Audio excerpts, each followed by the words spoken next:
Magsi-CR lang ako sandali. Paalam ni Alex sa mga kasamahan niyang piloto bago siya maglakad papalayo. May meeting pa sila in a few minutes pero ramdam niya ang bigat sa sikmura dahil sa kape. Tahimik ang hallway papuntang restroom at sandali siya nakahinga ng maluwag nang makapaglabas siya ng presyon. Pagbalik niya sa lababo, naguhugas siya ng kamay nang marinig niya ang boses na puno ng galit na parang kumakalburo sa tiles. Alam mo bang mahal tong sapatos ko? Tapos tatalsikan mo lang ng tubig ng mop? Napakunot ang noon ni Alex. Paglingon niya, nakita niya ang isang matandang lalaki. Nakabarong, halatang may posisyon. Dinuduro ang kawawang janitress na nakayuko sa hiya. Nanginginig ang kamay nitong may hawak pang mop. Lumapit si Alex. Sir, what seems to be the problem here? Pagtingin sa kanya ng matanda, lalo itong nag-init. Empleyado ka ng airline na to. Turo nito sa kanyang uniforme. Pwes, pagsabihan mong mga nasa maintenance ninyo, mga walang modo, walang respeto. Bulyaw nito bago umalis. Nanlaki ang mata ni Alex sa tono ng paninisi. Napatingin siya sa janitress na ngayon ay mangiyak-ngiyak. Pilit kinakagat ang labi para hindi gumuhit ang hagulgol. Miss, are you okay? Tanong niya na mas malumanay ang boses. Dahan-dahang itinaas ni Lina ang ulo.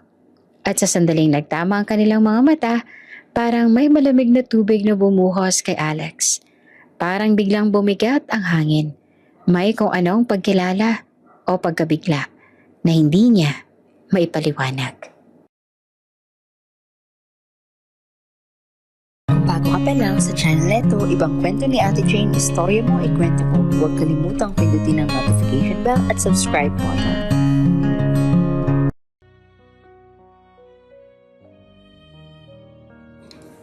Maaga pa lang ay maingay na ang balita. Laman ng usapan, ng social media, ng tabloid sa mga convenience store, at pati ng TV sa mga terminal ang balitang ikinagulat at ikinatuwa ng marami. Engaged na sina Alex Samaniego at Mandy Zamora. Nasa harap ng LED screen ng maraming tao sa lounge area ng Samaniego International Airport. May reporter na nakatayo sa harap ng gusali ng isang luxury hotel kung saan unang kinumpirma ang engagement. Kitang-kita sa screen ang litrato ni Alex na nakasuot ng puting uniforme ng piloto. Nakahawak ito kay Mandy na naka-dark blue naman ang uniforme ng flight attendant na may scarf. Hawak ni Mandy ang kamay ni Alex at nakangiti ito ng malawak. Para silang mga model sa poster ng isang airline commercial. Perpekto, maganda, at simple. Isa pang reporter nagsalita sa studio. Ang sabi nito, dahil tagapagmana si Alex ng Samaniego Airlines at si Mandy naman ng Zamora Hotels and Resorts, inaabangan talaga ng lahat kung kailan nila i-formalize ang kanilang relasyon. At ngayong nakumpirma na ang engagement nila, maraming supporters ang natutuwa.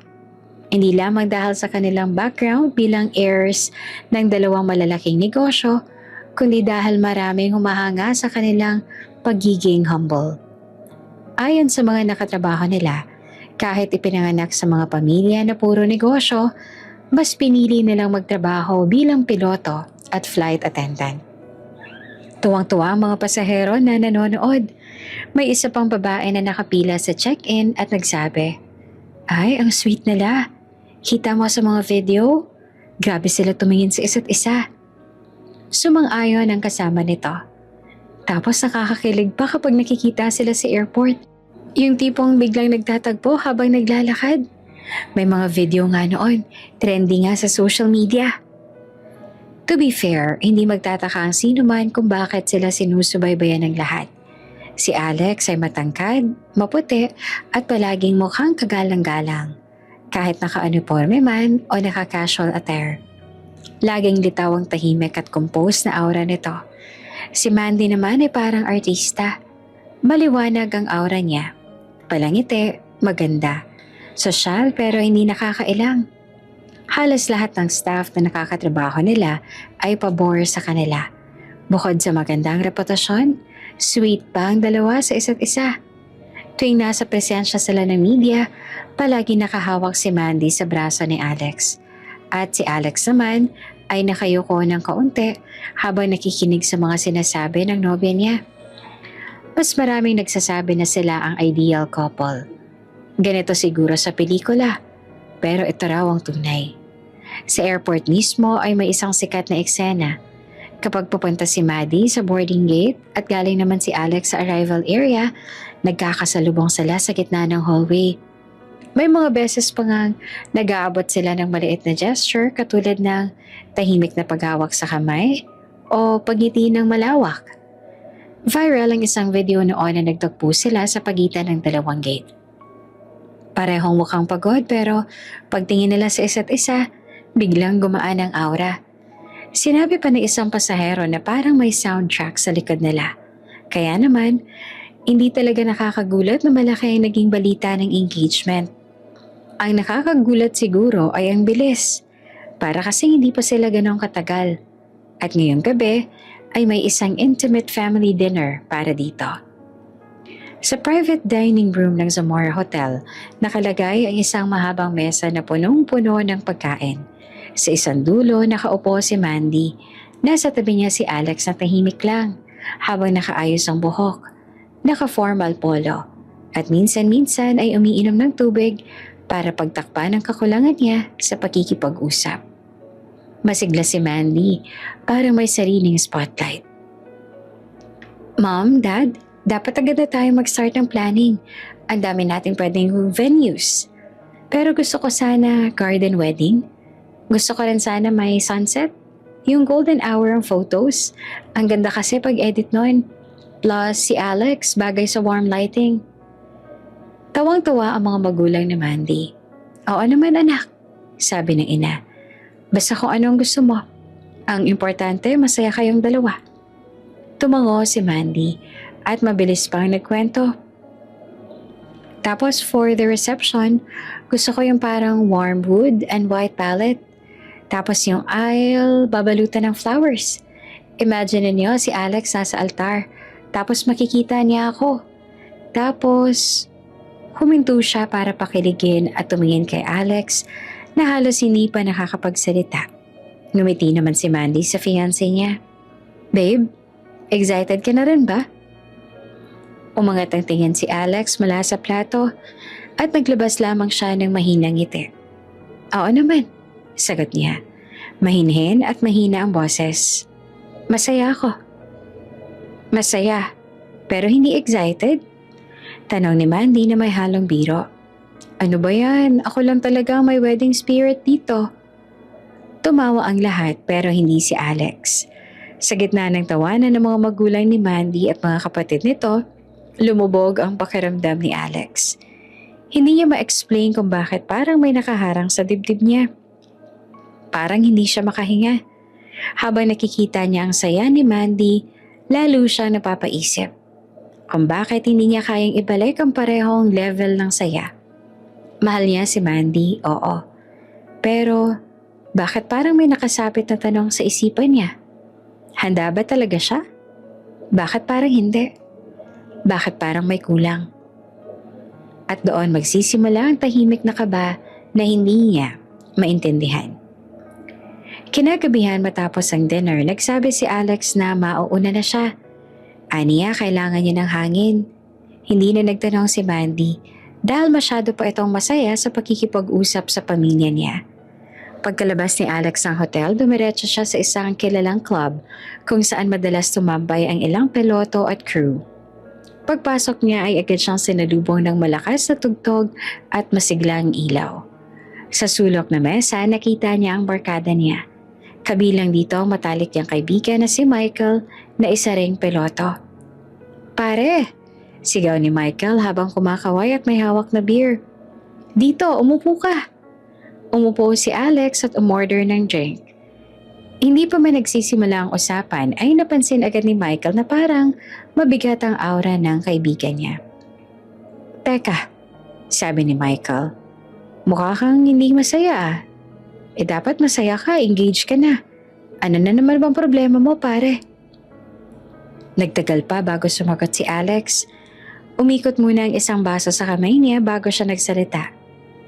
Michael, mahinang sabi niya. Pare, I think I'm having second thoughts. Halos mahulog ang panga ni Michael. Second thoughts? Ngayon?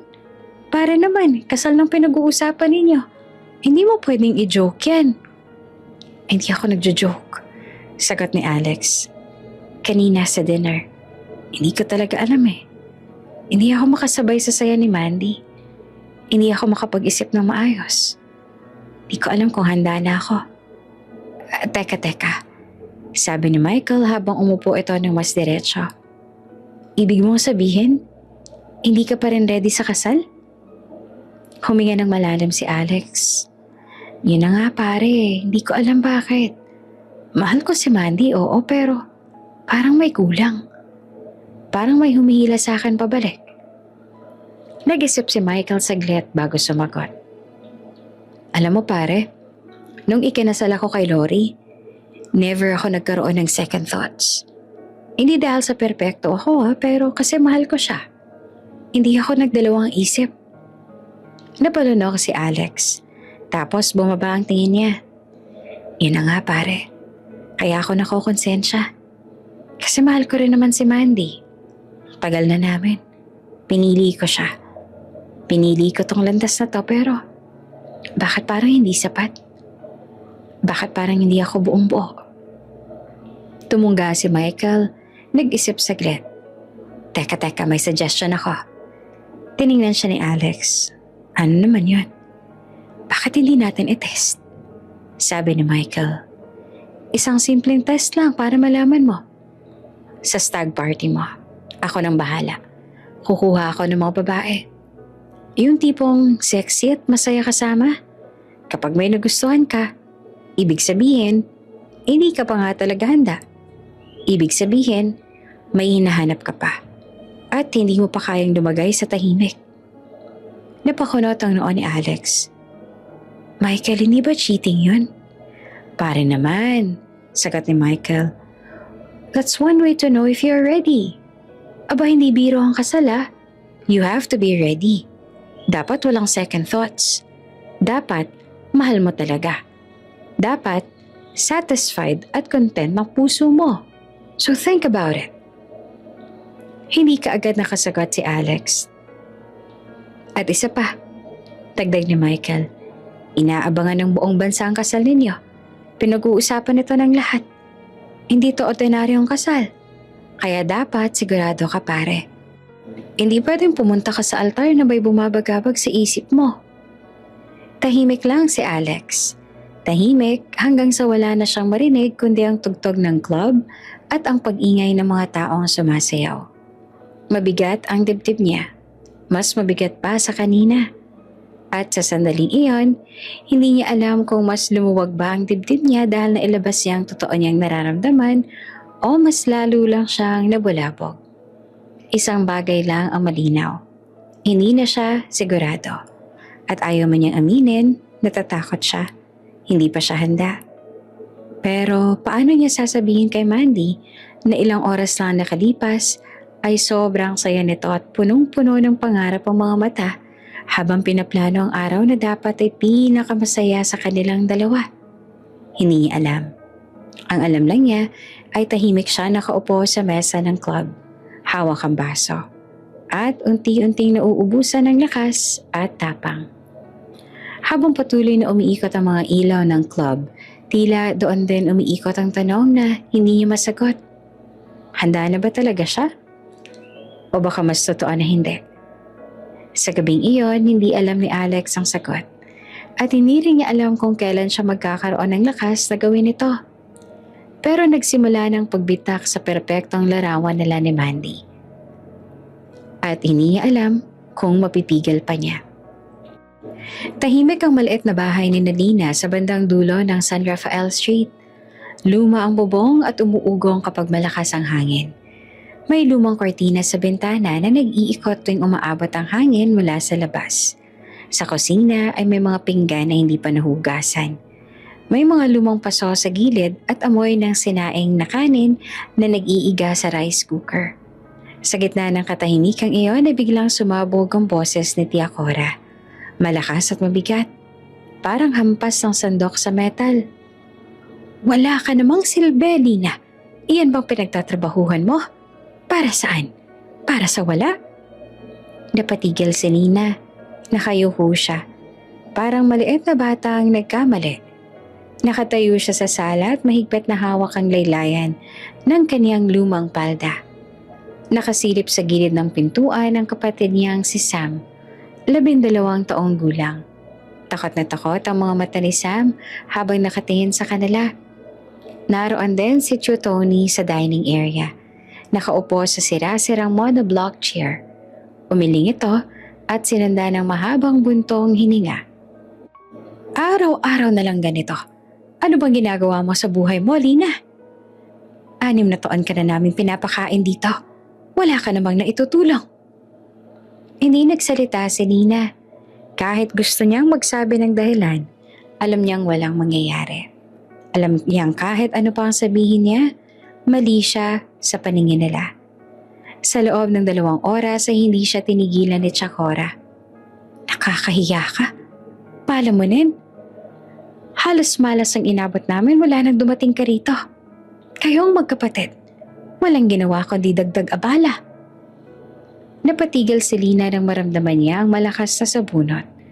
Kumapit ang mga daliri ni Tia Cora sa buhok niya at mabilis siyang naitulak sa sahig. Ano ba siya? Huwag mo naman kung ganyan. Bulong ni Lina habang pilit tumatayo. Huwag ka nang sumagot. Matuto kang lumugar. Akala mo ba hindi namin alam na tamad ka sa trabaho? Sales lady ka pero wala ka namang kwenta. 10 oras kang nasa mall pero ano? Kaunti lang ang benta mo? Saan napupunta yung galing mo nung mayaman pa kayo? Nang marinig ni Lina ang salitang iyon, ay parang tinamaan ng puso niya. Mayaman. Noon, bago sila mawala. Bago mamatay ang mga magulang niya. Namatay ang mga magulang ni Lina nang siya'y 16 na taong gulang. Isang gabing umuulan, pauwi sila mula sa isang family gathering sa Tagaytay. Dumulas ang gulong. Bumangga ang sasakyan. Isa-isang kumalat ang balita na wala ng mga magulang niya. Isang iglap lang at nagbago ang buhay niya. Lahat ng ipon ng mga magulang niya ay nalipat sa tito at tita dahil minor de edad pa siya at ang kapatid niya. Hindi niya alam kung paano ang nangyari. Pero na mag2 taon, parang unti-unting lumipad ang pera na binigay sa tito at tita para alagaan sila. Ang kapalit, tirahan. Walang pagmamahal. Walang respeto. Ngayon ay 20 anyos na siya. Pero pakiramdam niya ay mas bata pa siya sa kapatid niya dahil lagi siyang pinagmumukhang walang kwenta sa bahay na dapat sana ay tahanan. Ngayon ay nasa sala na naman siya. Tinatanggap ang mga salitang parang kutsilyong paulit-ulit na tumatarak sa dibdib niya. Magtrabaho ka pa na magtrabaho. Kailangan mong bayaran ng laki ng utang na kailanman ay hindi mo mababayaran. Sabi ni Tio Tony habang nagsisindi ng sigarilyo. Hindi ka namin papakainin kung wala kang pakinabang dito. Hindi pa rin sumasagot si Lina. Kumakagat siya sa sarili niyang labi para hindi umiyak. Kanina pa namumuo ang luha niya pero ayaw niyang makita nila. Kapag umiiyak siya, mas lalo lang siyang nagagalit. Mas lalo lang lumalakas ang sigaw ni Tia Cora. Wala ka talagang kwenta. Bulong ni Tia Cora habang papalayo. Kaliwat kanan ng malas na inabot namin mula sa inyo. Simula nang pinatira kayo rito, wala kaming ginawang iba, kundi pag-aralin ka, pakainin ka, at alagaan ka. Pero anong binalik mo? Lumapit si Lina at kinuha ang basurang naiwan sa sahig. Siya ang tagakuha. Siya ang tagalinis. Siya ang tagaluto sa kusina. Siya ang tagagawa ng lahat. Pero hindi siya kailanman naging sapat. Kinabukasan, Sabado ng hapon, pumasok sa bahay ang kumare ni Tia Cora, si Marisa. Isang babaeng nakapulang blouse, nakamakapal na makeup at may hawak na mamahaling bag. Pagkapasok niya ay tiningnan agad niya si Lina mula ulo hanggang paa. Ay Cora, anak ng Diyos, Ang ganda pala nitong pamangkin mo. Bakit hindi mo sinasabi sa akin? Natawa ng malakas si Marisa. Tumawa rin si Chakora pero halatang pilit. Aba, hindi naman ganyan ang tingin namin sa kanya rito. Hindi naman masyadong napapansin. Lumapit si Marisa kay Lina at sinipat ang balat niya. Ang mukha, ang buhok, malinis ang kutis, makinis, maganda ang mata, mahaba ang pilik mata. Nilingon niya si Cora. Virgin pa ba yan? Nagulat si Lina. Halos hindi siya gumalaw. Para siyang binuhusan ng malamig na tubig. Kumunot ang noo ni Tita Cora. Ewan ko dyan. Malandi ang batang yan. Malay ko ba kung sino-sino nakakasama niyan? Hindi ko yan binabantayan gabi-gabi. Napailing si Marisa. Tumingin ulit kay Lina at mas pinagmasdan pa ang katawan. Sa tingin ko naman wala pa. Kita mo sa galaw niya mahiyain. Tapos ang itsura, alaga. Nako, swerte ka dyan, Cora. Swerte? Bakit naman? Tanong ng tita niya. Lumapit si Marisa kay Cora at bumulong ng mariin.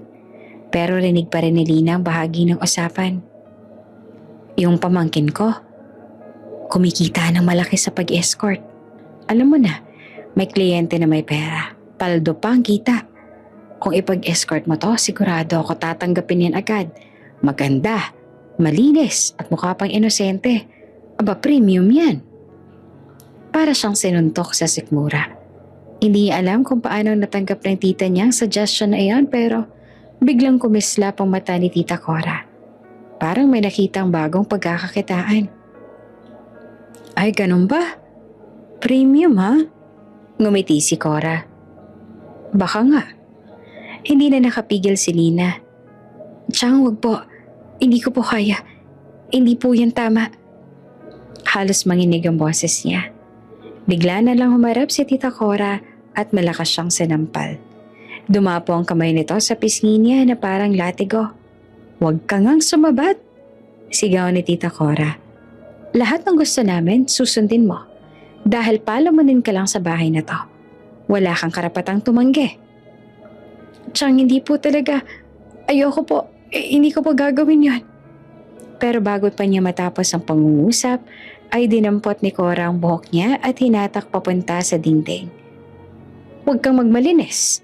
Isa kang pabigat. Walang silbi. At kung may paraan para bumawi ka, eto na yan. Ngayon pa lang dapat magpasalamat ka na at binibigyan ka namin ng tirahan. Napayuko si Nina. Nangangatog ang katawan niya. Hindi niya alam kung saan siya lulugar. Hindi siya makapagsalita. Ang tanging nararamdaman niya ay sakit, takot, at hindi masukat na pangamba. Tinitigan siya ni Marisa na parang produkto. Huwag ka mag-alala, iha. Hindi to masama. Trabaho lang ito. At maganda ka pa naman. Kikita ka pa. Hindi katulad ng iba dyan na walang nagbabayad. Umiling si Lina. Hindi ko po kaya. Hindi ko po gagawin. Biglang humataw si Tita Cora ng kahoy na sandala ng upuan sa braso ni Lina. Napahiyaw si Lina sa sakit. Sabi ko, huwag kang sumagot. Nagulat si Marisa, pero hindi naman ito nakaalam. Malupit ka naman masyado, Cora. Pero sige lang, kailangan din yan matuto. Sa bawat salita ni Chakora ay parang lumiliit ang mundo ni Lina. Wala siyang ibang magawa kundi pumikit. Bumagsak ang luha niya, tahimik at walang tunog. Gabi na, madilim ang kwarto nila Lina at Sam. May maliit na bumbilya sa sulok pero halos wala ng ilaw. Nakahiga si Lina sa lumang kutsyon na parang sako lang. At mahigpit niyang yakap ang lumang kumot. Narinig niya pang bumukas ang pinto. Ate, boses ni Sam na mahinang-mahina na parang hangin lang. Lumapit ang dalagita at naupo sa gilid ng kama. Ate, narinig ko yung mga sigaw nila. Okay ka lang ba? Hindi naman agad nakasagot si Nina. Pinunasan niya ang luha niya gamit ang manggas. Okay lang si ate, Sam. Mahina pero pilit. Wala, pagod lang ako. Hindi totoo yan, ate. Umiiyak ka. Umupo si Sam at tinawakan ng kamay ni Lina. Ate, kung ayaw mo na dito, pwede naman tayong umalis, diba? Napasinghap si Lina. Parang tinamaan ng matalim na salita. Gusto ko sana, Sam. Balong niya. Gusto ko talagang umalis. Gusto ko sana na hindi mo na marinig ang sigaw nila. Na hindi mo na maramdaman ang galit nila. Pero, hindi pa kaya ni ate. Bakit? Tanong ni Sam na nangingilid na rin ang luha. Ayaw mo ba na tayo na lang dalawa? Hindi yan ang tanong, Sam. Hinaplas niya ang buhok ng bata. Ang totoo niyan, hindi pa talaga kaya ni ate na buhayin tayo. Hindi ko pa alam paano. At ayaw naman kitang iwan dito. Hindi kita iiwan kahit na kailan. Kaya kahit masakit, kahit mahirap, kakayanin ko. Yumakap si Sam kay Nina. Ate, sana maging masaya ka rin. Sana makaalis tayo balang araw. Oo, Sam. Bumagsak muli ang luha ni Lina habang yumayakap pabalik. Lahat ng gagawin ni ate para sa'yo. At sa dilim ng gabing iyon, sa pagitan ng takot at kabiguan, tanging yakap ng magkapatid ang nagbigay kay Lina ng dahilan para huminga pa. Kahit alam niyang mula bukas hanggang sa mga susunod na araw, bangungot pa rin ang aabutin niya. Pero alang-alang sa kapatid niya, gagawin niya ang lahat. Ayusin mo ang trabaho mo, ah? Malakas at malamig ang boses ni Chakora habang ibinababa nito ang tirante ng dress ni Lina. Parang kutsilyong dumiretso sa tiyan niya ang bawat salita. Wala siyang masabi. Wala siyang lakas tumanggi. Ang buong katawan niya ay nanginginig na parang sinasakal ng hangin. Tumangulang siya ng mahina. Opo, Chang. Hindi pwedeng opo lang. Kailangan magtrabaho ka na maayos. Hindi ka babalikan ng mga kliyente kapag mukha kang tanga. Hinawakan ni Chakora ang baba niya at itinaas ang mukha niya. Tingnan mo ako. Naiintindihan mo ba? Opo, Chang. Balong ni Lina na halos hindi lumalabas ang boses. Sa loob ng maliit na kwarto ay nakalatag ang damit na ipapasuot sa kanya. Isang fitted na red dress na maikli. Sobrang ikli na halos hindi niya maitaas ang mga binti. Nakalantad ang balikat niya. Kita rin ang halos buong dibdib niya dahil sa malaki na hiwa ng tela. Nakapako ang tingin niya sa damit na iyon. Hindi niya kayang tingnan ang sarili niya sa salamin. Lalo na pagkatapos siyang ayusan ni Marisa at nang pamangkin nito ang si Nina. Sabihin mo nga, hindi ba't ang ganda niya? Sabi ni Marisa kanina habang tinatapos ang makeup ni Nina. Para itong artista, sobrang aliwalas ang mukha. Mga ganitong itsurang hinahanap ng mga kliyente. Yung mukhang inosente pero kayang sumabay sa ligaya. Nanginig ang tuhod ni Lina sa salitang iyon. Hindi niya alam kung paano siyang napasok sa sitwasyong ito. Pagkatapos masira ng buhay niya, ngayon ay parang ibinenta na rin siya. Habang nasa loob ng sasakyan papunta sa hotel, hindi umiimik si Lina. Ang mga kamay niya ay mahigpit na nakadikit sa kanyang tuhod. Pakiramdam niya ay kahit anong oras ay pwede siyang himatayin. Malamig ang aircon, pero mainit ang batok niya sa kaba. Sumasakit ang ulo niya sa bigat ng isip. Lina, pakinggan mo ako, sabi ni Chakora. Huwag ka magpapakita na hindi mo alam ang ginagawa mo. Hindi ka pwedeng magmukhang tulala. Ipakita mo na masaya ka, na gusto mo ang trabaho. Intindihin mo, malaking perang pwede mong dalhin dito kung magiging mabait ka sa mga kliyente. Hindi siya sumagot. Kailangan mo magtrabaho ng maayos. Tandaan mo, hindi ito libre. Palamunin ka namin sa bahay kaya umayos ka. Nakatitig lang si Lina sa labas. Ang city light sa kalsada ay naglalabo-labo na dahil sa luha niya. Hindi siya makapaniwala na sa edad niyang 20 ay napunta na siya sa gabing ito. Gabing hindi niya naman talaga pinili. Pagdating nila sa hotel, napakalaki ng lobby. Marble ang flooring, mataas ang chandelier, maliwanag ang ilaw. Parang ibang mundo. Puno ng mga taong nakagown, nakasuit, may hawak na mamahaling bag at relo. Pero sa isang sulok, sa pagitan ng dalawang malalaking haligi, ay naroon ang isang grupo ng mga babaeng nakasuot ng maikling damit.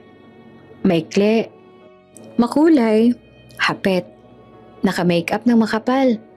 May ilan na tumatawa, may ilan na tila sanay na sa ganitong tagpo. Doon sila lumapit. Paglapit pa lang nila ay narinig na ni Lina ang boses ng isang babae. Ay, siya ba si Lina? Tumango si Marisa. Oo, yan siya. Sabi ko sa inyo maganda 'di ba? Bagong-bago. Lumapit ang isang mestisang babae na halatang mas mataas ang ranggo sa mga kasama niya.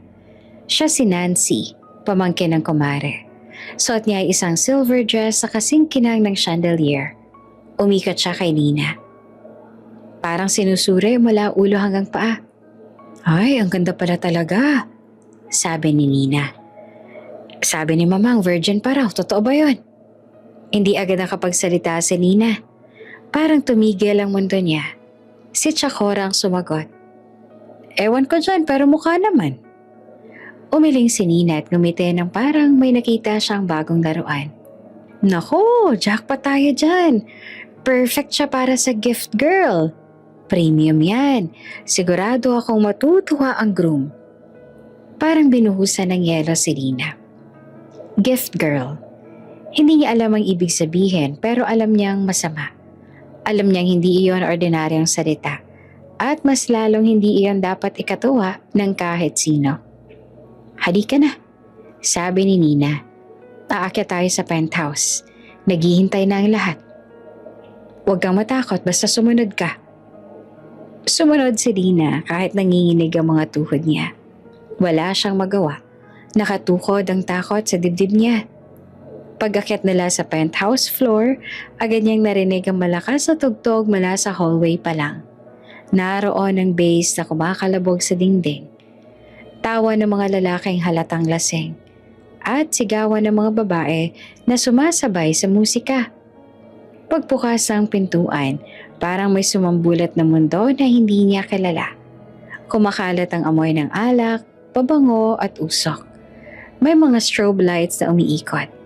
May ilang lalaking nakapolos na nakabukas ang botones. Halatang tinamaan na ng alak. May mga sumisigaw. May nagbubuhat ng bote ng tequila, may tumatawa ng sobra. At sa gitna ng party, may isang malaking banner.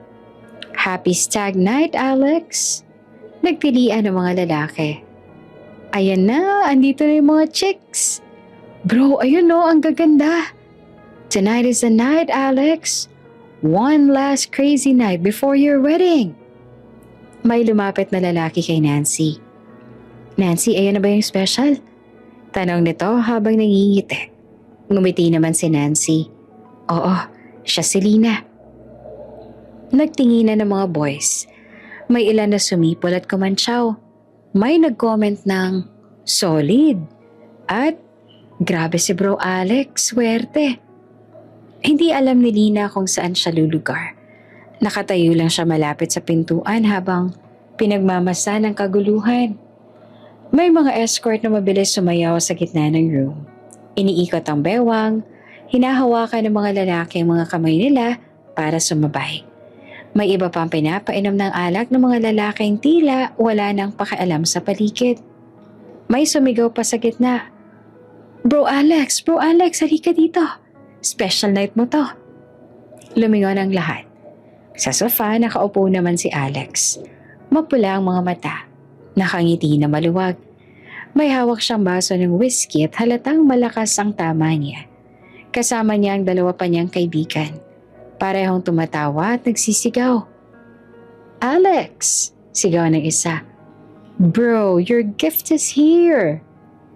Narinig pa ni Lina ang pangalang iyon. Alex. Hindi pa niya ito nakita ng malapitan. Hindi niya alam ang mundo nito. Hindi niya alam na isang tahimik na piloto ito na kinikilala ng buong bansa. Ang alam niya lang sa sandaling iyon, si Alex ay mayamang lalaki na kasama sa kaguluhan. Nalulunod sa ingay at alak. Bro, shot pa!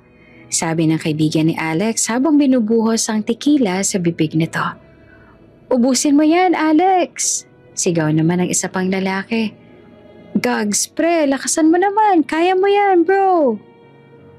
Tawa lang ng tawa si Alex. Parang wala ng direksyon ng isip. Sa gitna ng lahat ng ito, nakatayo si Nina. Hindi niya alam kung paano huminga. Ang ilaw ay mabilis na kumikislap. Ang tugtog ay malakas. Ang mga tao ay parang mga anino na naghahalo-halo. Parang hindi to totoo. Parang panaginip na masama. Lumapit si Nancy kay Lina. Lina, kailangan mong sumabay. Kailangan mo umikot dito. Hindi ka pwedeng nakatayo lang. Umayos ka nga. Mahina ang boses ni Nina nang sumagot. Ngayon po ba? Hindi ko po alam ang gagawin. Pinisil na Nancy ang braso niya ng madiin. Sumayaw ka. Humalo ka sa kanila. Kung ayaw mo, ikaw rin ang kawawa. Humakbang si Lina papasok sa gitna. Ang mga escort sa paligid ay sumasayaw. Umiikot. Kumikindat sa mga lalaki. May hawak na bote ang iba. Iniinom ng diretsyo. Ang mga lalaking naroon ay sumisigaw ng pangalan ni Alex habang nag-cheers. Marami ng babae ang nakakandong sa mga lalaki at humahalingling ang mga ito sa tuwing hinahalikan at pinauulanan ng pera ang mga kaibigan ni Alex. Alex! Alex! Alex! Parang ritual lang sigawan nila. Lumapit ang isa sa mga escort kay Nina at kinabig ang bewang niya. Halika na girl, ganyan lang, smile ka lang. Isa, 2 step. Total hindi naman sila nakatingin sa atin masyado eh. Nandito sila para kay Alex. Hindi pa rin siya makagalaw ng maayos. Nanginginig ang mga kamay niya, pero napilitang sumabay. Isang lalaki ang lumapit. Eto, inumin mo, para hindi ka tensyonado. Ayoko po, sagot ni Lina na mahina. Ah, ganon? Kailangan mong uminom, hindi ko pwedeng ganyan lang. That is too boring. Sagot ng lalaki at halos ipilit ang baso sa kamay niya. You're no fun. Ano pa itong babaeng to, Nancy? Bago siya makatanggi ulit ay may tumapik sa balikat niya. Girl, inumin mo na.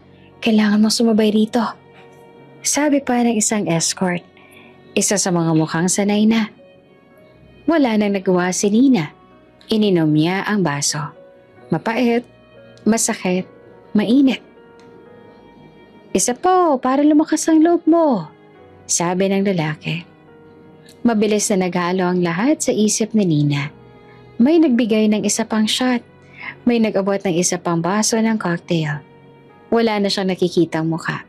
Wala na siyang nakikitang pinto. Ang mga ilaw ay nagiging bilog na umiikot. Mabilis siyang nalasing. Napakabilis. Parang wala nang pagitan ng ulap sa utak niya at ang bigat sa katawan niya. Parang lumulutang siya habang patuloy ang sigawan ng mga lalaki. Ayan na, ayan na! Alex, Alex, pumunta ka na sa room. The main event. Hindi niya alam kung ano yon.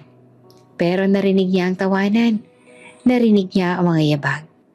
Narinig niya ang isang boses na nagsabi, si Lina na ang gift girl. Hindi niya alam kung paano siyang napunta sa hallway. Hindi niya alam kung sinong humawak ng braso niya at naghatid sa isang silid. Hindi niya alam kung paano siya nakapasok sa loob. Ang huling narinig niya mula sa labas ay kantsawan. Alex, bro, enjoy! One last night. Bro, wag kang mahiyang tumanggap ng gift. At sa loob ng silid, sa pagitan ng pag-ikot ng ilaw at ingay na unti-unting lumalabo, naroon ang isang lalaking lasing na hindi niya nakikita ng malinaw. Hindi pa niya alam. Hindi pa sila nagkakilala. Hindi pa niya alam ang pangalang iyon ng buong linaw.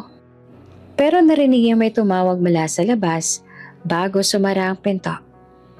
Alex, bilisan mo bro! At tuluyan na nagdilim ang lahat sa isip ni Lina. Mainit na liwanag mula sa mga kortinang kulay beige ang unang bumungad kay Alex nang dahan-dahan siyang magising. Mabigat ang ulo niya. Parang may pumupukpok na martilyo sa loob ng bungo. Ramdam niya ang kumakabog na puso at ang nanunuyong lalamunan na parang ilang araw siyang hindi uminom ng tubig. Saglit niyang kinurap ang mga mata. Umaasang nananaginip lang siya kagabi. Umaasang bahagi lang ng pagod at alak ang lahat. Pero hindi iyon panaginip. Paglingon niya sa kaliwa, may nakita siyang nakahigang babae sa malinis at puting kumot ng hotel bed. Liwanag mula sa umaga ang marahang tumatama sa balat nito. Mahaba ang buhok, magulo, parang ilang beses siyang napahiga at napabangon sa gabi.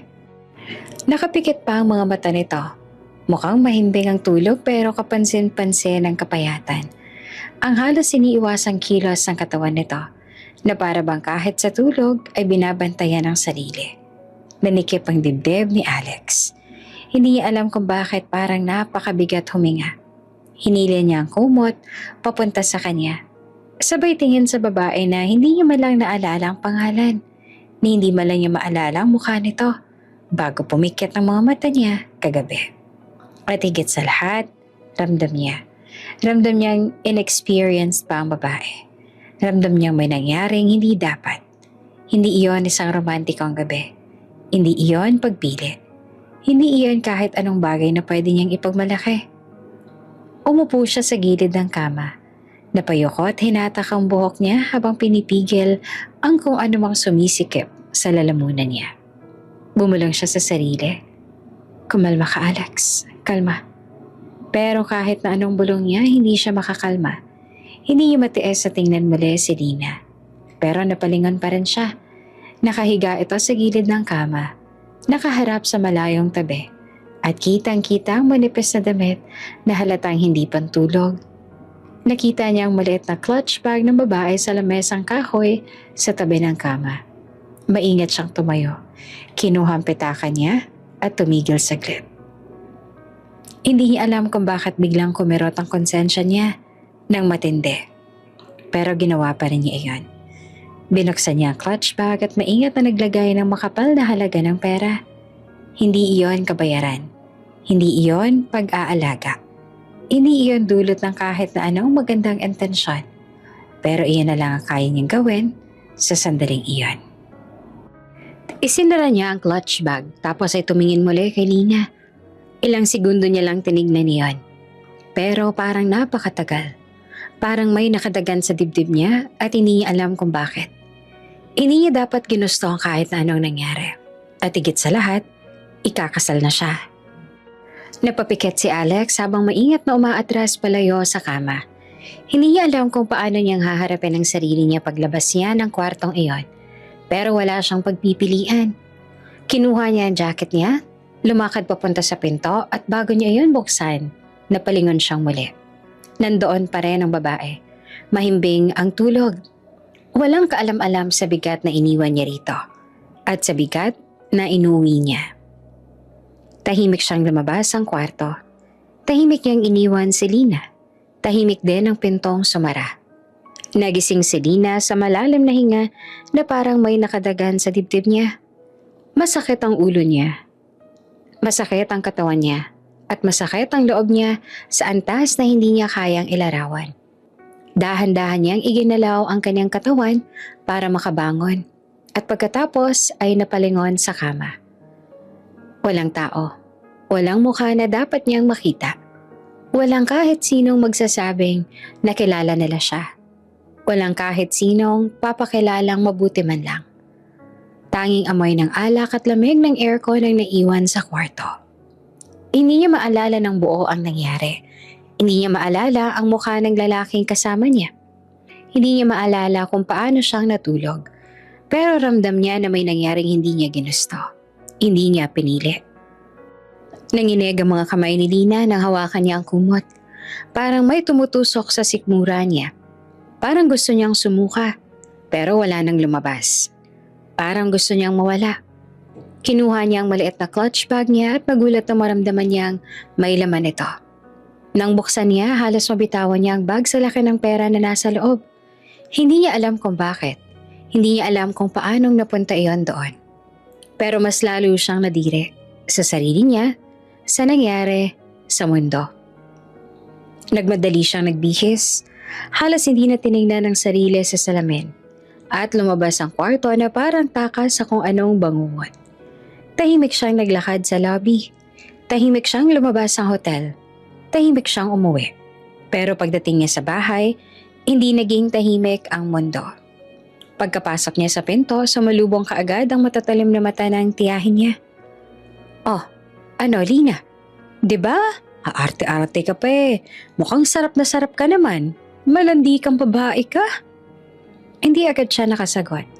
Hindi niya kaya na magsinungaling pero hindi niya rin kayang sabihin ang totoo. Nilapitan siya ng tita niya. Mabilis, mabigat ang hakbang. "Ano tong pera sa bag mo?" Napasinghap si Nina. Hindi niya namalayang hinablot ng tiyahin niya ang clutch bag at ibinuhos ang laman nito sa mesa. Nahulog sa kahoy ang ilang perasong libo at agad na nagdilim ang mukha ng tita niya. "Ah, ganun ha? Nagtatago ka ng pera?" Kinakabahan nagwika si Nina. Hindi ko po alam na may pera dyan." Napangisi si Chakora. "Ay anong tingin mo sa akin? Tanga! Pagtatago ka pa ng pera. Binayaran ka ng lalaki tapos itatago mo lang?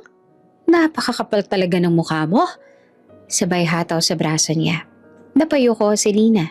Nanginginig, hindi makapagsalita. Isa pa, hataw ulit.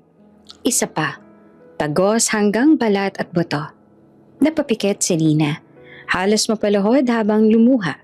Hindi niya na maalala kung ilang sampal nang tumama sa pisngi niya. Hindi niya na maalala kung gaanong kasakit. Pero narinig niya ang sigaw ni Sam mula sa taas. "Tama na po, Chang, tama na po." Nilapitan ni Sam ang ate niya. Niyakap ang braso nitong nanginginig. Gulat na gulat at takot ang nasa mga mata niya. "Napakakapal ng mukha mo.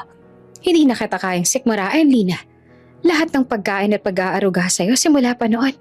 Ganito ang ibabayad mo?" Tahimik si Nina. Walang salita ang lumabas. Wala siyang boses. Wala siyang lakas. Wala siyang kakayahang magpaliwanag nang hindi niya rin alam. Lumipas ang mga araw. Lumipas ang mga linggo. At dumating ang araw na hindi niya inaasahan. Dapat may dalaw na siya ngayon. Pero wala.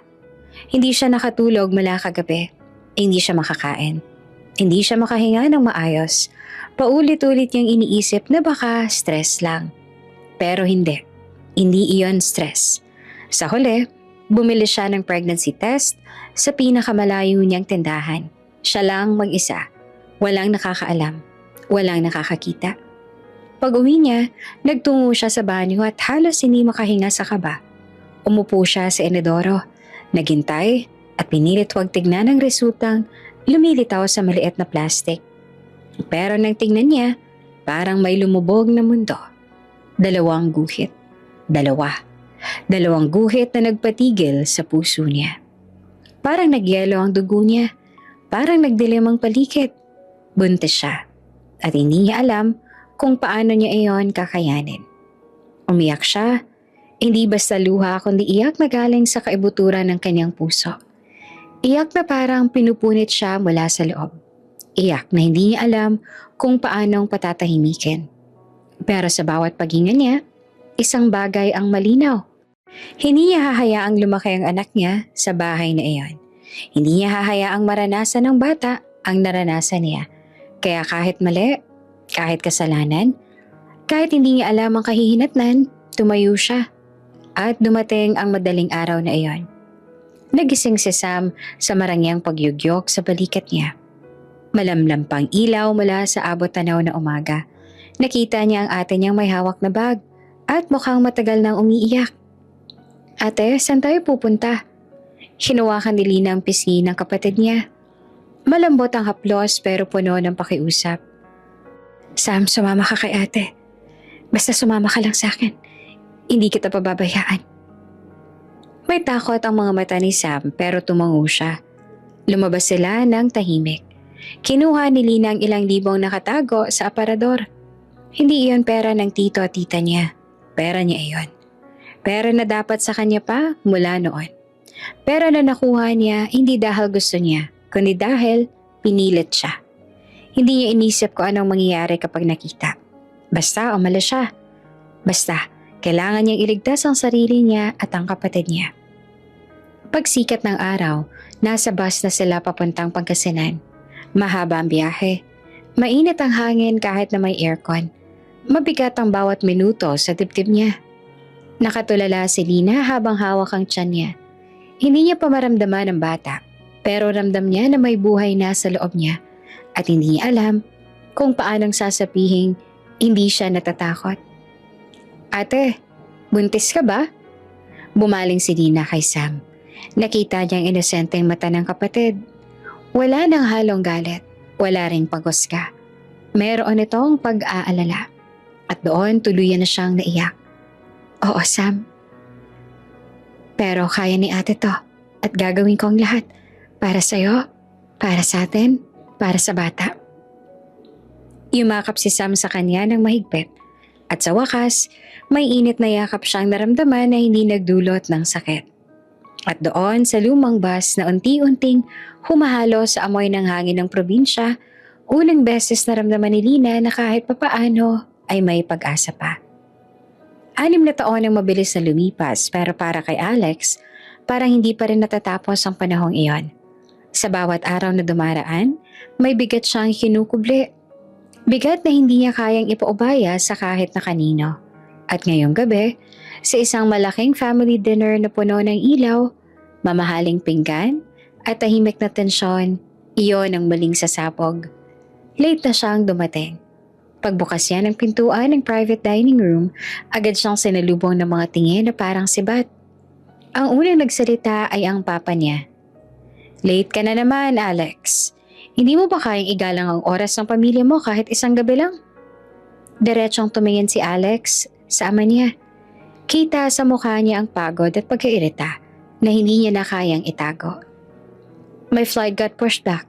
What was I supposed to do? Hindi naman nagustuhan ng papa niya ang tono. Sumingap ito at umiling na para bang anak siyang walang pakinabang. May mga bagay na inuuna, Alex. At mukhang hindi kasama rito ang pamilya mo. Wala ka na bang hiya? Umupo si Alex sa bakanting silya. Pinili ang lugar sa pinakadulo ng mesa. Tahimik ang lahat habang nagsisimula ang dinner. Ang tunog lamang ng kubyertos at plato ang pumupuno sa paligid. Pero tulad ng inaasahan niya, hindi magtatagal ang katahimikan. Narinig niya ang unang patotsada mula sa auntie niya. I heard Mandy already gave birth. She is in a very happy marriage now. Parang may humampas sa dibdib ni Alex pero pilit niyang hindi pinahalata. Nag-ikot siya ng mata at tumingin sa kabilang direksyon. Good for her. Maikling sagot niya. May sumingit pang pinsan niya. Sayang talaga. Ang ganda pa naman ng wedding na planano ninyo. Sa tingin ko nga, dream wedding iyon ng buong bansa. Ngumisi ang auntie niya habang naglalagay ng gulay sa plato ng asawa niya. Kung may award lang sa biggest scandal sa business news noong taon na yon, panalo ng pamilya natin. Lalo na't biglaan mong brinik ang engagement ninyo. No explanations? Wala malang respeto sa pamilya ng babae. Nakatungo si Alex habang hinahawakan ang basa niya. Kumakabog ang sentido niya sa galit at pagod.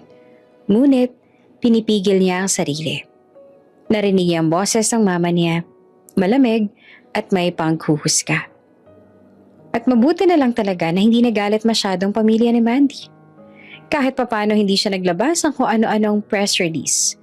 Aba kung nagkataon, malaking dagok iyon sa negosyo natin. Lalo pa't involved ang pangalan ng airline. Parang sumabog ang dugo ni Alex sa ulo niya. Mom, it has been 6 years. 6 years, can't we just move on for God's sake? Tahimik ang mesa. Napatigil ang lahat ng kumakain. Tumayo si Alex.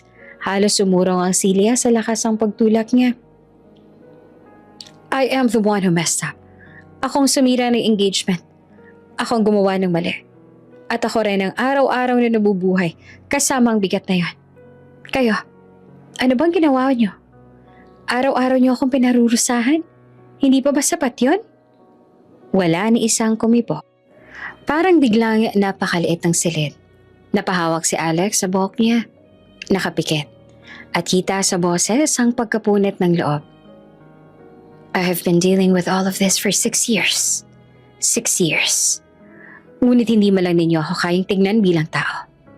Anak niyo ako. Hindi ako trophy. Hindi ako negosyo. Hindi ako headline. Pagkatapos noon, mabilis siyang tumalikod. Alex! Tawag ng mama niya. Hindi na siya lumingon. Lumabas siya sa pinto at tuluyan ng iniwan ng mesa na nanahimik na para bang nakakita ng multo. Nag-drive si Alex nang wala sa sarili. Hindi niya alam kung saan pupunta. Basta, gusto niyang mapalayo. Gusto niya makawala kahit sandali. Hanggang sa makarating siya malapit sa airport. Ito ang paborito niyang lugar kapag hindi niya alam ang gagawin. Isang maliit na clearing malapit sa runway fence. Tahimik at malamig ang hangin. Kita niya ang mga ilaw ng eroplano sa paglipad. Ang mga blinking lights na sumasayaw sa dilim. Ang pag-usok ng mga makina at ang malawak na madilim na langit. Ibinaba niya ang bintana ng sasakyan. Kinuyom ang manibela. Lumabas siya sa kotse. Huminga ng malalim. Pagkatapos, walang babala, bumagsak ang bigat niya. Napaupo siya sa damuhan. At doon, sa wakas, hindi niya nakontrol ang sarili. Napasigaw siya. Napahawak sa mukha. At tuluyang nabuhos ang emosyon sa 6 na taon niyang pinipigil. Sa bawat saglit, sa bawat pilit na paghinga, paulit-ulit na bumabalik sa isip niya ang gabing iyon. Ang gabing hindi niya malimutan. Ang gabing nagbago ng lahat. Hindi natuloy ang kasal nila ni Mandy. Hindi dahil hindi niya mahal si Mandy. Mahal niya ito. Maalaga, mabait at mabuting babae. Pero hindi niya makalimutan ng isang babaeng nakita niya lamang ng isang beses. Isang gabing puno ng kalasingan at pagkawala. Isang gabing nagising siyang hindi alam na nangyari pero alam niyang may mabigat na responsibilidad na iniwan sa kanya.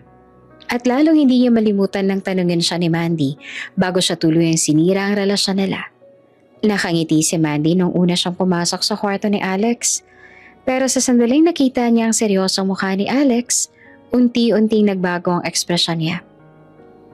Alex, bakit ganyan ang mukha mo? May problema ba? Hindi naman agad sumagot si Alex. Nakatingin lang siya sa sahig. Hawak-hawak ang bracelet na ibinigay sa kanya ni Mandy. Mandy, mahina niyang simula. We need to talk. Napaatras si Mandy. Halatang kinakabahan. Alex, you're scaring me. Ano ba yun? Huminga ng malalim si Alex pero nanginginig ang kamay niya. I cannot marry you. Para siyang sinampal ng isang mapait na katotohanan. Pero hindi agad umiyak si Mandy. Hindi. Nakatingin lang siya kay Alex. Hindi makapaniwala. What do you mean, Alex? Ano ba to? Joke ba to? Is this a prank? Hindi. Then explain. Tell me why all of a sudden you come here to tell me that you cannot marry me. Hindi makatingin si Alex sa kanya. Mandy, I'm not ready. Took you this long to figure that out? Nanginginig ang boses ni Mandy. Mandy. Naglakad si Mandy papalapit. Hinawakan ang braso niya. Is there another girl? Nanlamig ang dugo ni Alex. Hindi siya nakapagsalita. At doon tuluyan ng umiyak si Mandy. Bumagsak ang luha sa pisngi niya. Basa. Sunod-sunod halos marinig ang pagkalas ng puso niya. Is there a girl, Alex? Sabihin mo. Please, sabihin mo na. Pero hindi siya sumagot. Hindi niya rin kaya magsinungaling. At sa kawalan ng sagot niya, mas lalo pang bumagsak ang loob ni Mandy. Then it is true. Bulong nito. I am losing you. Bumalik ang isip ni Alex sa kasalukuyan. Nakatulala siya sa runway habang pinupunasan ng sariling luha. Pinilit niyang huminga. Hindi natuloy ang kasal dahil hindi niya kayang itago sa sarili na may nagbago sa kanya. May tumama sa puso niya ng gabing iyon sa hotel. At habang lumilipas ang taon, hindi iyon nawawala. Sa isang gabi lamang, isang babaeng hindi niya kilala, Isang pangalang nalaman lang niya dahil tinanong niya ang ilang tao noong sumunod na araw. Lina, hindi niya makalimutan ang pangalan.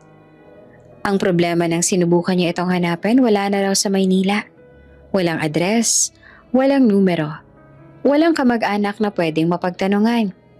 Para bang naglaho na lang sa mundo. At si Alex, araw-araw, kahit pilit niyang inaawasan ng mga alaala, lagi siyang bumabalik doon. Isang gabing hindi niya alam ang buong nangyari. Isang gabing hindi niya kayang ulitin. Isang gabing hindi niya makalimutan. Hinawakan niya ang dibdib niya na parang may masakit na abot hanggang puso.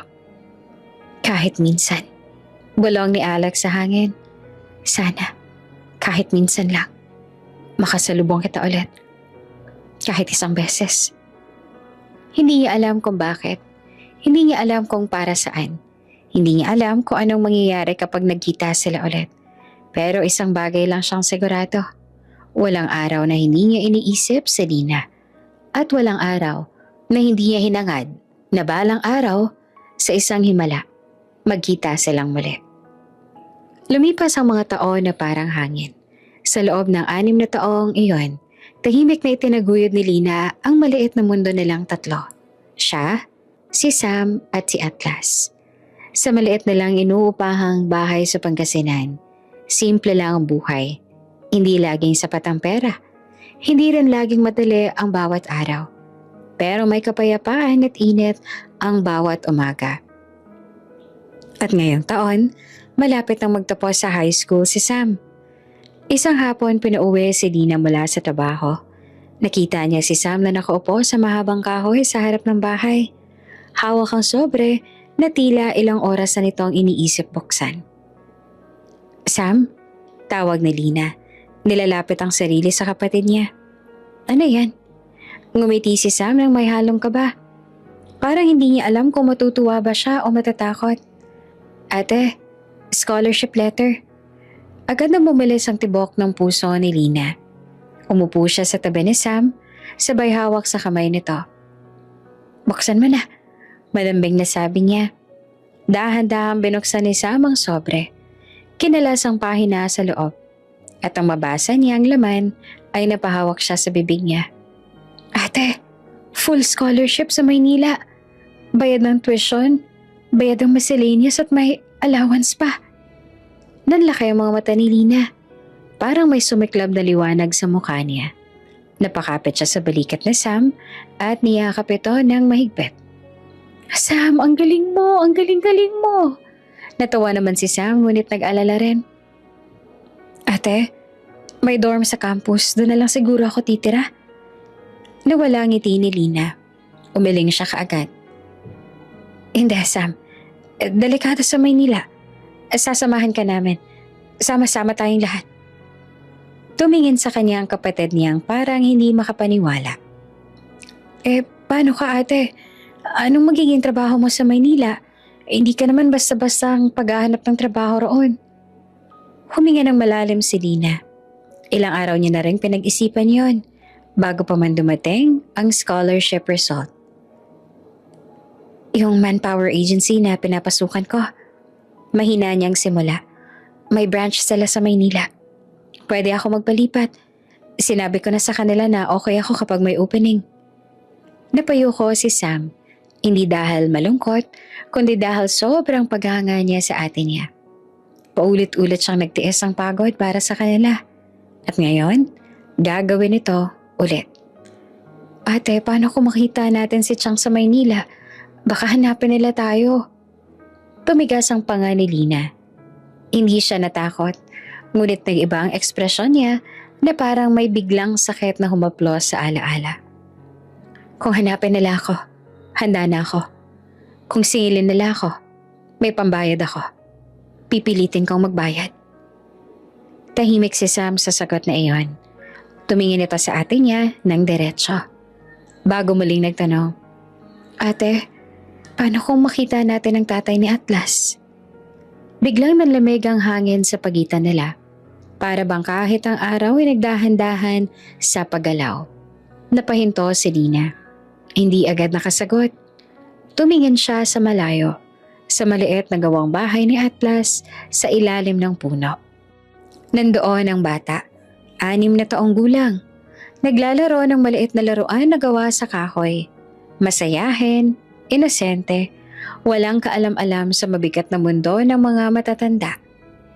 Sam, mahinahong sagot ni Nina. Malaki ang Maynila. Hindi tayo basta-basta makakasalubong ng kahit sino. At mag-iingat na lang ako. Tumingin si Sam kay Nina. Seryosong seryoso. Parang mas matanda kaysa sa tunay na edad niya. Ate, kasama mo ako. Huwag mong iisipin na mag-isa ka.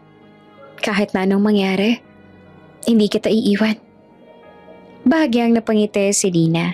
Sabay haplos sa ulo ng kapatid niya. Ano ba Sam, parang ikaw pa ang ate. Ngumiti naman si Sam ng tipid. Kasi gusto kong tumino ang buhay natin. Tumingin ulit si Lina kay Atlas. Nakangiti ang bata habang pinaiikot ang laruan niya at naglalarong mag-isa. Atlas! Tawag ni Lina. Po, Mama? Sagot naman ng bata at mabilis na tumakbo papunta sa kanila. Lumuhod si Lina at hinawakan ng maliit na balikat ng anak niya. Mag-iempake tayo. Sa Maynila na tayo titira. Nanlaki ang mata ni Atlas. Talaga po? Sa city po? Yung maraming building at maraming ilaw? Tumawa si Lina ng mahina. Oo, doon na tayo magsisimula. Niyakap siya ni Atlas ng mahigpit. Sabay sigaw ng masayang tawa. Napangiti naman si Lina at napangiti rin si Sam. At kahit may kaba sa puso nila, naramdaman nilang ito ang tamang desisyon. Sa mga sumunod na araw, abala silang tatlo sa paghahanda. Pinili ni Lina na ibenta ang ilang gamit para may dagdag silang ipon pagdating sa Maynila. Nagbenta sila ng lumang sofa, ilang plastic cabinet at halos lahat ng hindi na kailangan. Hindi man ganon kalaki ang halaga, sapat na iyon para magsimula. Si Sam naman ang nag-assist sa mga papeles niya para sa school. Tumawag siya sa office. Nag-fill out ng maraming forms. Nagpa-schedule ng orientation. Habang si Atlas naman ay nag-e-empake ng mga laruan na gusto niyang dalhin. Ate, tingnan mo! Sabi ni Sam isang gabi. Hawak ang maliit na notebook. May budget plan tayo hanggang 3 buwan. Nako, napakagaling mo talaga, Sam. Sagot ni Lina habang tinutupi ang damit ni Atlas. Ikaw ang nagturo sa akin, diba? Ngumiti naman ang kapatid. At sa huling gabi nila sa bahay, naupo silang tatlo sa sahig habang kumakain ng simpleng hapunan. Tahimik, hindi malungkot, kundi dahil puno ng pinaghalong pag-asa at kaba. Pinagmasa ni Lina ang 2 taong pinakamamahal niya sa mundo. Ang 2 dahilan kung bakit nagpatuloy siya kahit ilang beses nang muntik siyang bumagsak. Ito ang bagong simula nila. Ito ang bago nilang buhay. Dumating ang araw ng kanilang pag-alis. Maagang-maaga pa lang ay nasa bus na sila. Si Sam ay nakadikit ang bag sa dibdib niya. Hawak ang acceptance letter. Si Atlas naman nakadungaw sa bintana, tuwang-tuwa sa daan. Sa mga puno, sa mga ilaw, sa bawat establishmentong matanaw na malapit sa syudad. Si Lina nakahawak sa dibdib niya. Hindi lamang dahil sa takot at kaba, kundi dahil may naramdaman niyang lumang sakit. Hindi niya alam kung anong kahihinat na nila sa Maynila. Pero handa siyang lumaban.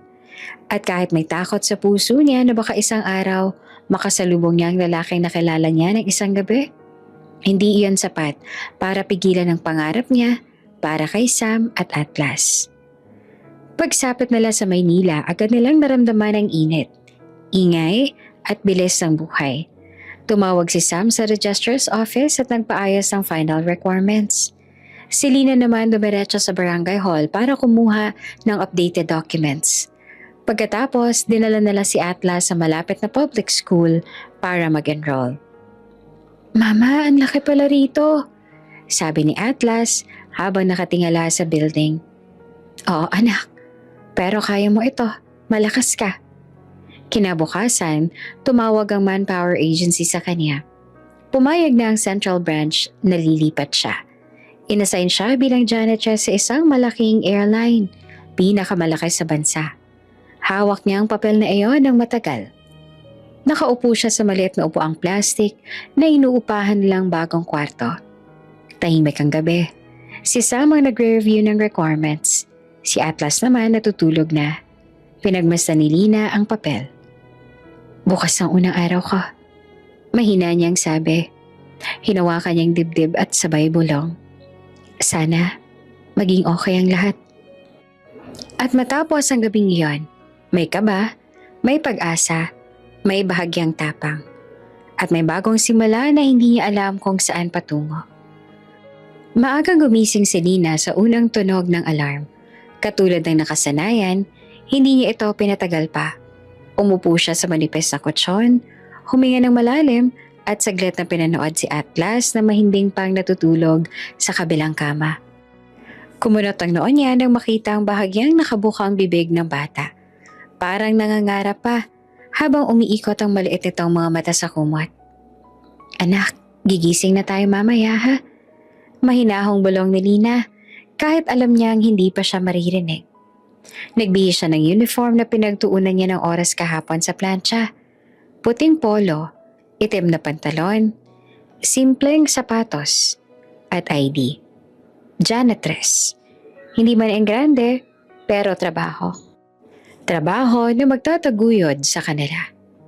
Pagkatapos ay inasikaso niya ng anak at gayon din ang kapatid. Nag-almusal na sila at sabay-sabay nang lumabas ang apartment.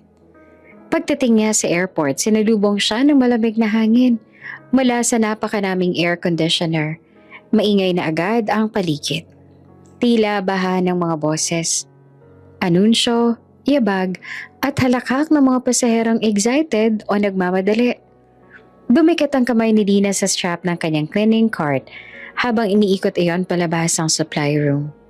Iba-ibang tao nakakasalamuha niya. May mabait, may pasigaw, may pasimpleng nakamasid mula ulo hanggang paa. Minsan may mag-asawang nakahawak sa kamay ng bata na dumaraan. At sa bawat ganong eksena, hindi niya maiwasang maalala si Atlas. Sa dami ng taong lumalabas at pumapasok, naisip niya kung paano kaya kung minsan masilayan ni Atlas ang tatay niya.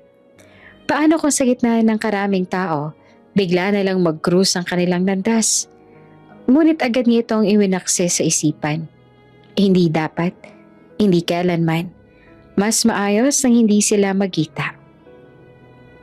Isang buwan na rin siya nagtatrabaho rito. Nasanay na siya sa bigat ng trabaho. Nasanay siya sa pakikisama sa ibang janitress. Nasanay na rin siya sa pakikipagkapwa kahit pagod at minsan pagod na pagod. Habang si Lina naman ay patuloy lang sa tahimik na pamumuhay, si Alex naman sa kabilang banda ay nasa parehong pariparan. Abala rin sa kanyang trabaho.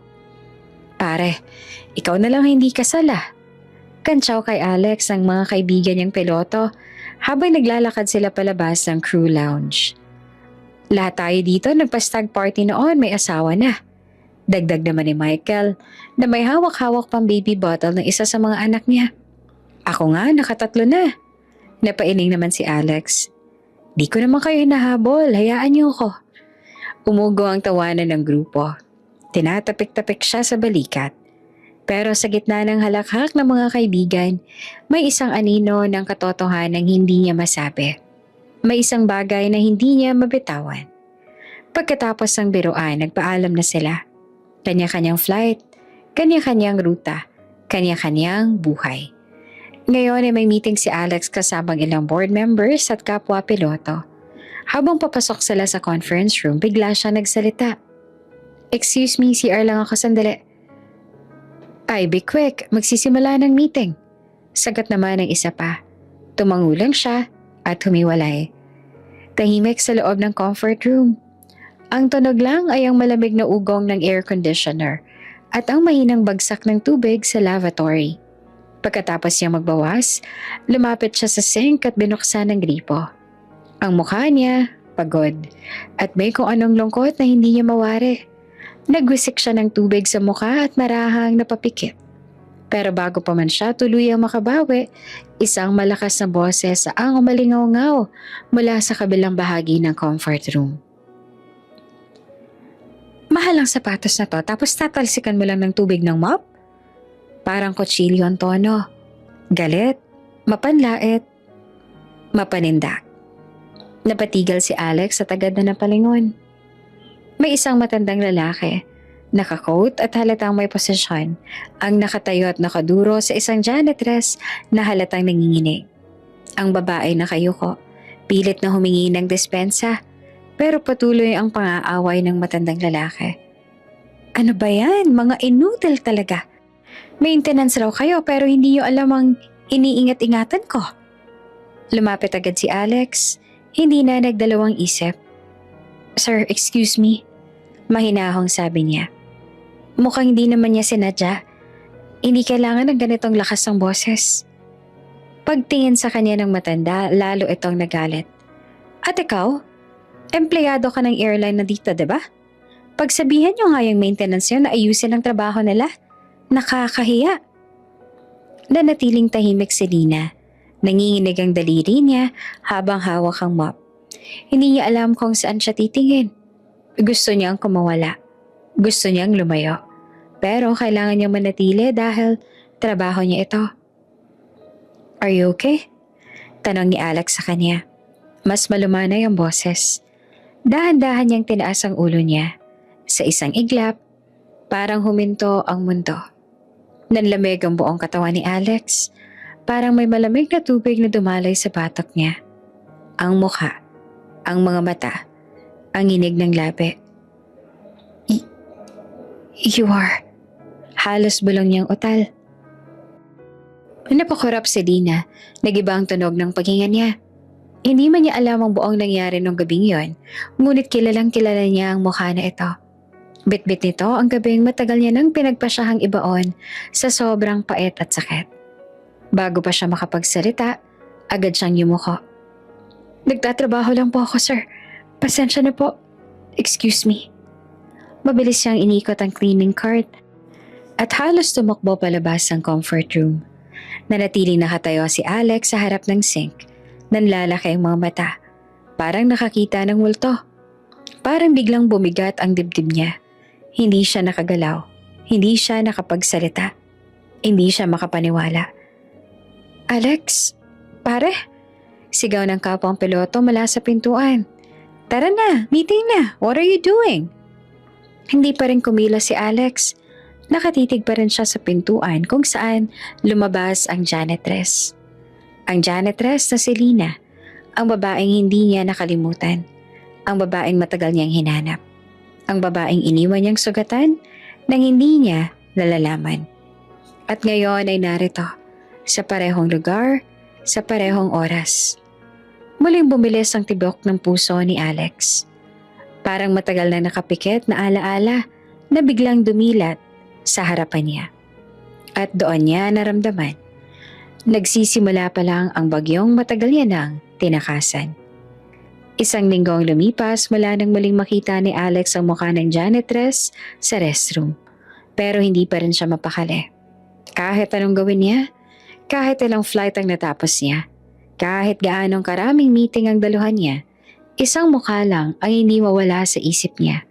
Ang mukha ng babaeng yon. Ang mukha ni Lina. Sa tuwing pipikat si Alex, bumabalik sa isip niyang sandaling nagtama ang mga mata nila. Ang pagkabigla, ang hindi maipaliwanag na pagkakakilala, at ang paraan ng mabilis na pag-iwas nito. Parang takot na makita siya. Hindi makakain si Alex ng pagkain sa harap niya nung gabing yon. Hindi siya makatulog. Hindi siya makapag-focus. Kahit anong pilit niyang kumbinsihin ng sarili na maling assumption na yon, na hindi posibleng siya ang babaeng yon mula 6 na taon nang nakalipas, hindi kumalma ang puso niya. Kaya isang araw, sa hindi niya mapigilang pag-usyoso, nagpautos siya sa isang supervisor. Hindi direktang nagsalita ang piloto, pero sapat na ang pangalan, sapat na ang pagkakataon, si Lina. Sa kabilang banda, halos hindi naman makatulog si Lina sa loob ng 1 linggo. Mula sa sandali na nakita niya si Alex sa restroom noong araw na iyon, Para siyang binuhusan ng malamig na tubig. Hindi makagalaw, hindi makahinga. Akala niya kasing laki ng Maynila ang tsansa niyang hindi na muling magtatagpo ang landas nila. Pero nagkamali siya. Hindi niya makontrol ang panginginig ng mga kamay tuwing papasok sa trabaho. Hindi niya alam kung anong gagawin kung sakaling makaharap niya ulit ang piloto.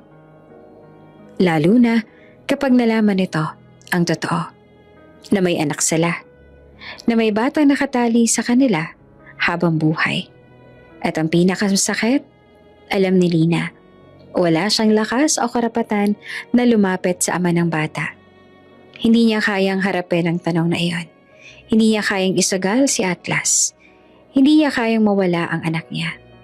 Isang umaga, pinatawag siya ng head ng maintenance. Napalunok si Lina. Parang tumigil ang mundo niya. Habang naglalakad siya papunta sa opisina, ramdam niya ang lamig sa patok niya. Kapag nakaharap niya ang piloto, ano ang sasabihin niya? Paano kung bigla itong magtanong tungkol sa nakaraan? Paano kung paulit-ulit niyang tanungin?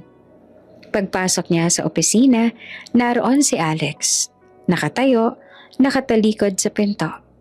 Paglingon at pagkakita sa kanya, agad siyang siniklot ng kaba. Nagtagpong muli ang mga mata nila.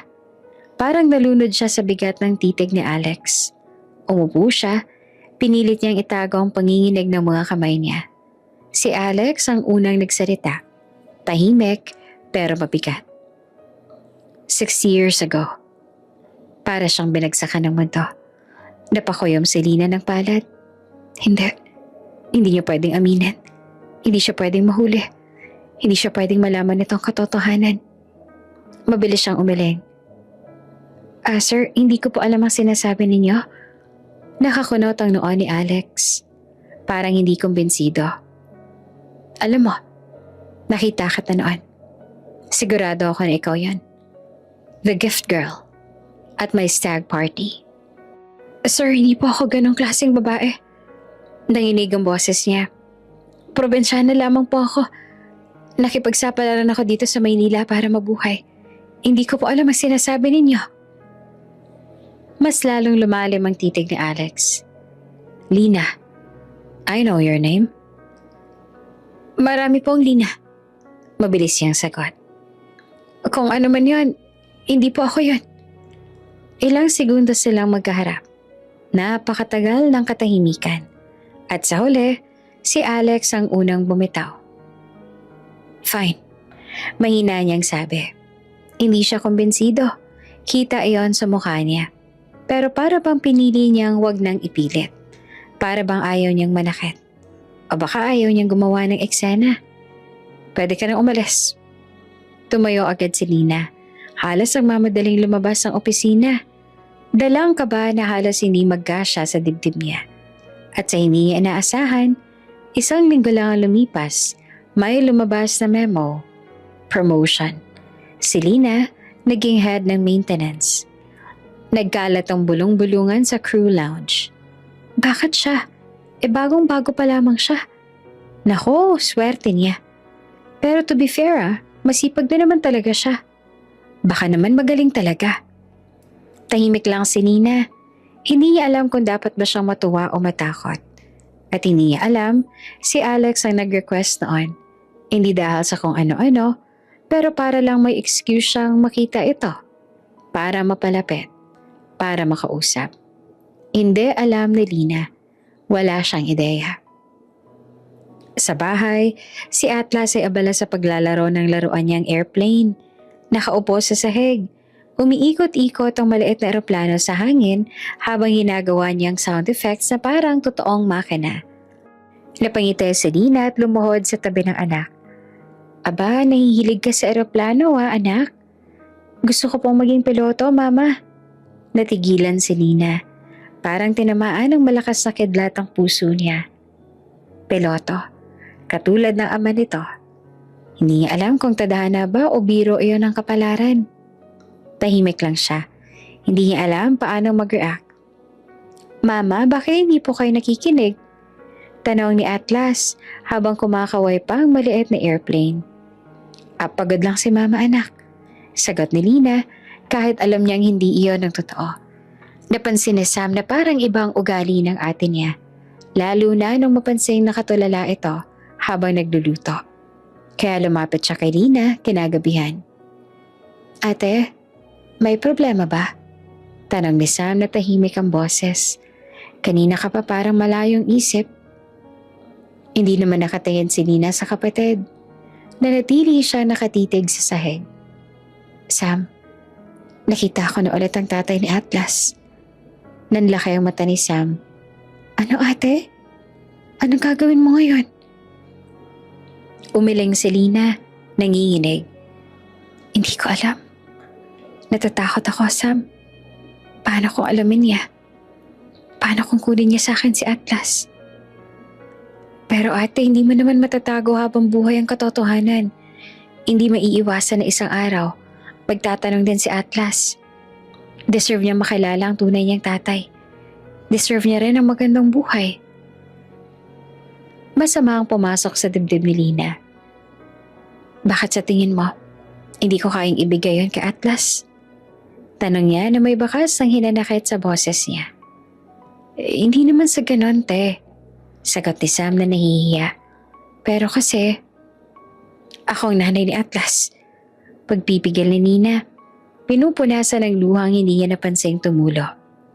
Ako lang ang karapatang may magdesisyon kung ano makakabuti sa kanya. At sa gitna ng usapan nila, biglang umubo ng malakas si Atlas. Parehong napalingon ng magkapatid. Mabilis ang ubo, masakit pakinggan, parang may nahabol ang dibdib ng bata. Lumapit sila agad. Inuman mo to anak, sabi ni Lina habang iniaabot ang tubig. Pagkatapos suminom ni Atlas, huminga ito ng malalim. Pero bakas ang pagod sa maliit nitong mukha. Mahigpit ang tingin ni Sam kay Lina. Ate, ilang linggo na ba yung ubo ni Atlas? Mukhang kailangan na natin siyang ipatingin sa doktor. Malapit na ako sumahod. Sagot ni Lina kahit na alam niyang dapat sana mas maaga pa. Ate, may extra allowance naman ako. Kahit yun na lang muna. Mukhang kailangan na talaga eh. Tumango si Lina. Hindi siya pwedeng padalos-dalos. Hindi siya pwedeng mawala sa focus. Pero ngayong nandito at may anak siyang dapat protektahan, isang bagay lang ang sigurado niya. Gagawin niya ang lahat para sa anak niya. Kahit ano pa ang kapalit. Bumuhos ang ulan sa labas ng airport nung gabing iyon. Parang umaalingaw-ngaw ang bawat patak sa sahig. Sumasabay sa tibok ng puso ni Lina habang abala sa trabaho. Todo kayod siya. Hindi lang dahil sa trabaho kundi dahil kailangan niyang matustusan ng gamot ni Atlas. Tuwing gabi palaging siya ang huling umaalis. Palaging siyang naglalakad pa uwi na halos nakasapit ang mga mata sa clock. Umaasang hindi na siya mahuli sa susunod na araw sa trabaho. Si Alex naman sa kabilang banda ay lumapag mula sa isang midnight flight. Pagod na pagod pero agad na namataan si Lina sa terminal hallway. Nagwawalis, naglilinis. Mata pa rin na nakatutok sa paligid, nakayuko sa trabaho niya. You're still here? Tanong ni Alex. Nakatayo sa tabi niya, tinatanaw ang mukha niya. Lumayo si Lina sa kanya, mabilis na nagwalis. Parang gusto niyang lumubog sa sahig. Look, panimula niya at bahagyang nanginginig ang boses. I'm sorry for the things I have said last time. I just really thought you were someone I knew. Tumango lamang si Nina. Halatang nagpapasalamat pero hindi makapagsalita ng maayos. Hindi niya alam kung paanong sasabihin na ang mga alaala at ang kaba niya ay mas malalim pa sa simpleng pagkakamali ng pagkilala. Mula noon, madalas yan ang narinig si Alex na bumabati sa kanya sa bawat pagkakataong magkasalubong sila sa terminal. Good morning, Nina. Oh, hey, kamusta? Simple ang pagbate. Pero para kay Nina, napakalaki na ng epekto. Hindi rin nagtagal, nagsimula na rin siyang mapansin ang pagkakulit ni Alex. May mga pagkakataon na kahit nag-iiwas siya o nagbubuhos ng tubig sa sahig, nandyan ito sa tabi niya. Nakangiti, nagkukulit. At minsan, may mga mayayamang pasahero na umaagrabyado nang aaway sa kanya. Si Alex ay nariyan, para ipagtanggol siya. Hindi niyo pa kailangan gawin yun, sir. Sabi ni Lina habang nakatitig sa piloto. Naiintindihan na hindi niya karapatan ng ipagtanggol siya. Everyone deserves to be treated with respect. Sagot pa ni Alex. Mahigpit, ngunit mahinahon. Halos maramdaman ni Lina ang init ng pag-aalaga sa simpleng tono ng boses niya. Parang unti-unti ang dating tensyon sa pagitan nila ay nagbago. May nararamdaman silang pareho kahit hindi nila maipaliwanag. Pero para kay Lina, nakakaaliw na lamang ang simpleng pagbate o pagtanggol ng piloto sa kanya. Ngunit hindi laging maayos ang bawat araw. Isang umaga, biglang hindi pumasok si Lina. Walang abiso, walang tawag. Napansin agad iyon ng supervisor. Sa kalagitnaan ng pag-uusap sa maintenance office, lumabas ang balita. Saang ospital? Tanong ni Alex. Tumayo at lumapit sa isa sa mga maintenance staff. Alam niyo ba kung ano nangyari? Si Atlas. Anak ng janitress nagkaroon daw ng emergency. Sagot ng isa. Halatang nag-aalala rin. Wala rin raw siyang sapat na pambayad eh. Samantala, para namang natunaw ang mundo ni Lina. Ang puso niya ay parang pumipitik sa bawat segundo. Hindi siya nagdalawang isip na simple lang na ubo ang problema ni Atlas. Akala niya tulad na nakagawi ang check-up sa public hospital noon, na madali lamang ito. Ngunit nang makita niya ang sila ng emergency, napuno siya ng luha. Sam, pabulong niya na hawak ang kamay ng kapatid. Hindi ko ini-expect to. Akala ko simpleng ubo lang. Okay lang ate, kakayanin natin to. Sabi ni Sam na pinapalakas ang loob niya. Lalaban tayo para kay Atlas. Habang abala si Lina at Sam sa pag-aasikaso, dumating ang doktor. Malinaw ang ekspresyon, seryoso at halatang hindi pwedeng ipagpabukas ang desisyon. Kailangang operahan ng bata. Consent ng magulang ang kailangan. Sabi ng doktor at tinignan si Lina. Napatingin si Lina sa kapatid. Sam, ang pera. Mahina at halos bulong ang kanyang tanong. Hindi na yan importante ate.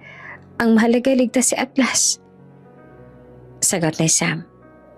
Pagkatapos ng mahabang oras na tila pasakit, natapos ang operasyon. Malaking ginhawang pumasok sa puso ni Lina. Laking gulat niya nang lumapit siya sa cashier ng ospital. Plano sana makiusap ng palugit sa pagbabayad. Pwede po bang bigyan kami ng hanggang sa makautang lang ng sapat? Maluha-luha niyang tanong, hawak ang mga kamay ni Sam.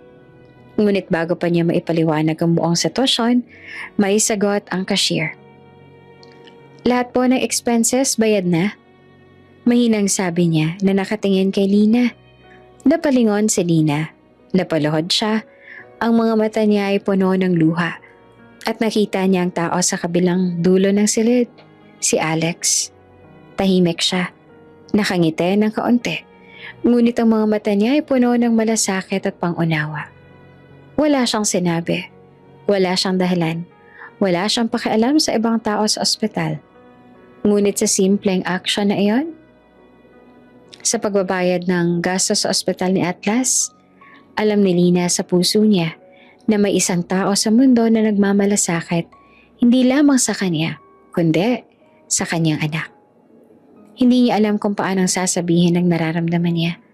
Ang pakiramdam niya ay halo-halo.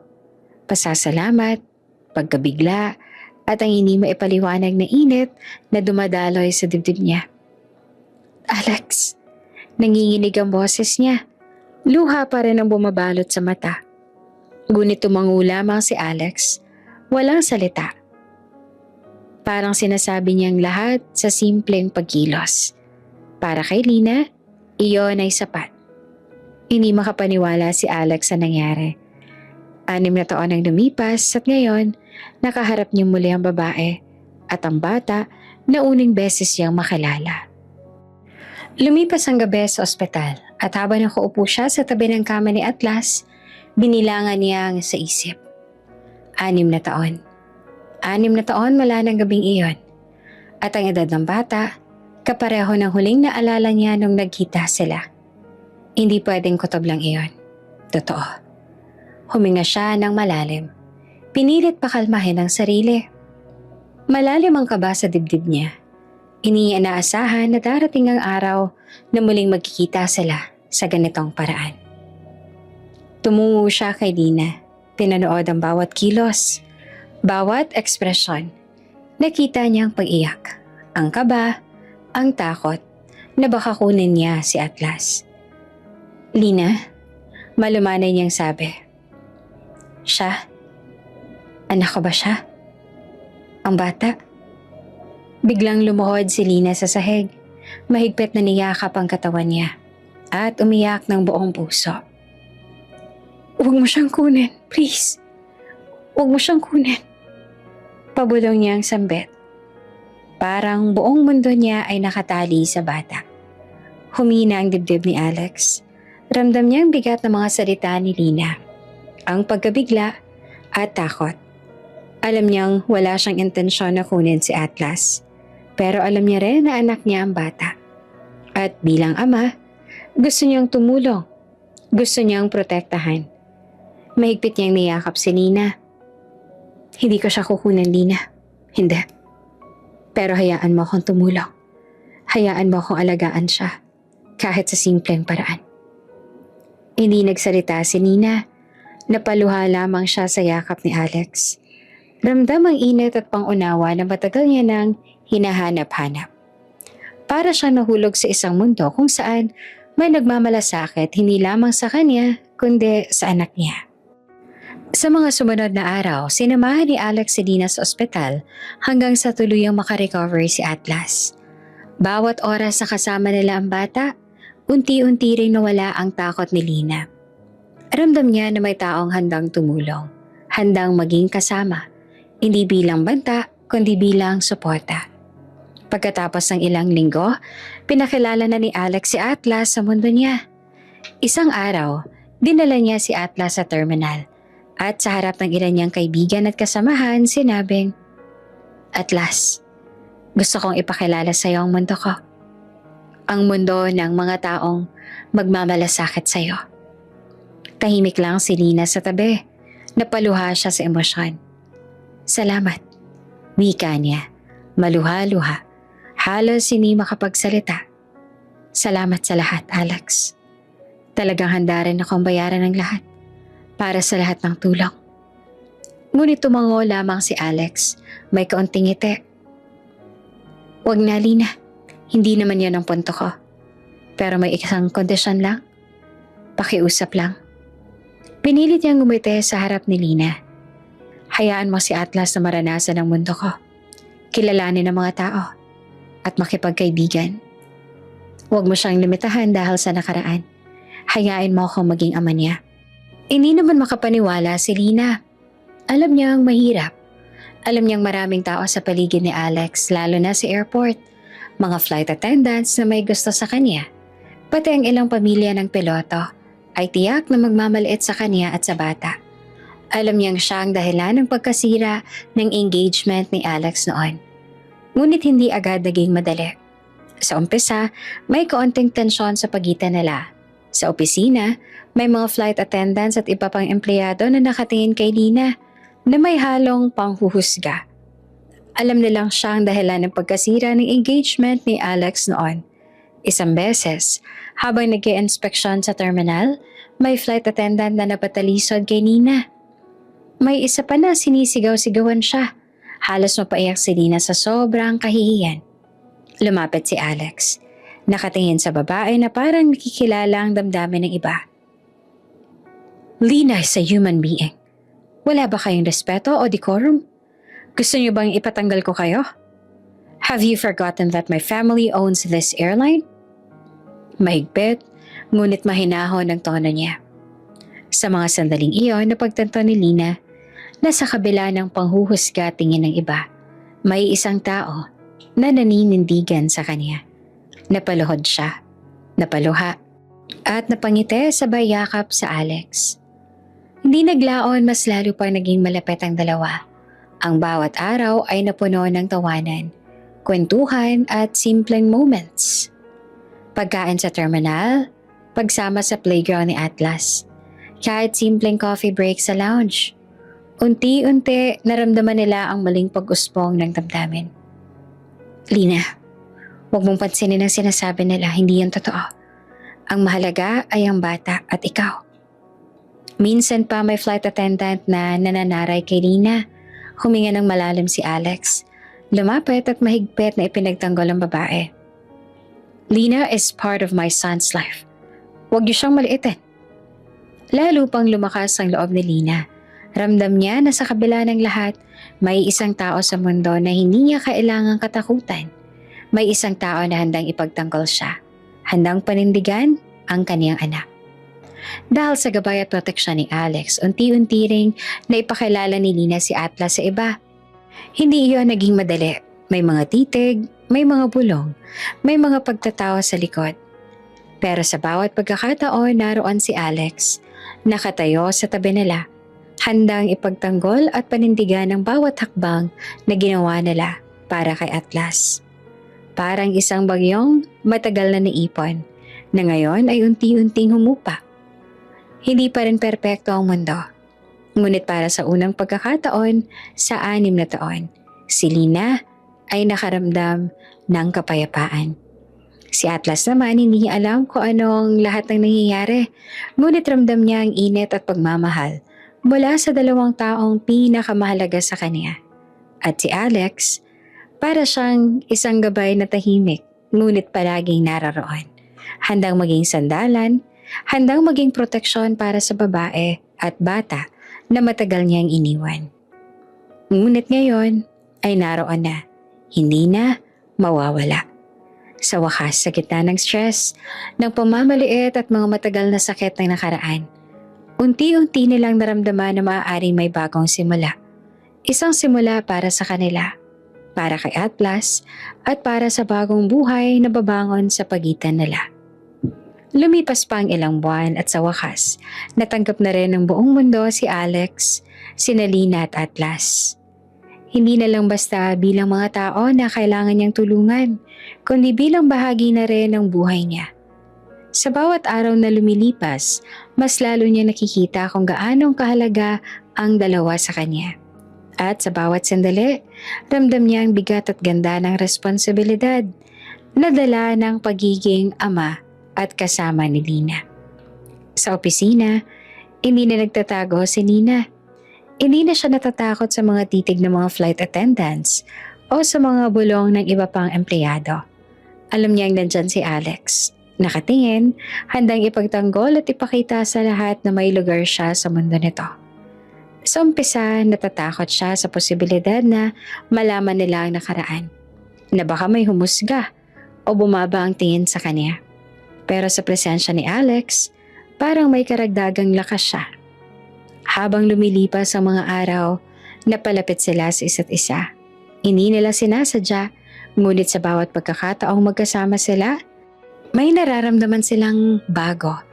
Isang init sa dibdib na hindi nila maipaliwanag. Sa bawat tawanan sa terminal, sa bawat simpleng kwentuhan sa lounge, sa bawat paalala ni Alex kay Nina tungkol sa trabaho, pakaramdam nila para silang nag-uumpisang muli. Pero ngayon ay binibigyan sila ng pagkakataon na itama ang nakaraan. Isang hapon, habang si Alex ay nagbabantay sa runway, napansin niya nakasabay si Lina sa maliit na terrace ng terminal. May dala itong thermos ng kape at notebook kung saan nakasulat ang mga maintenance schedules.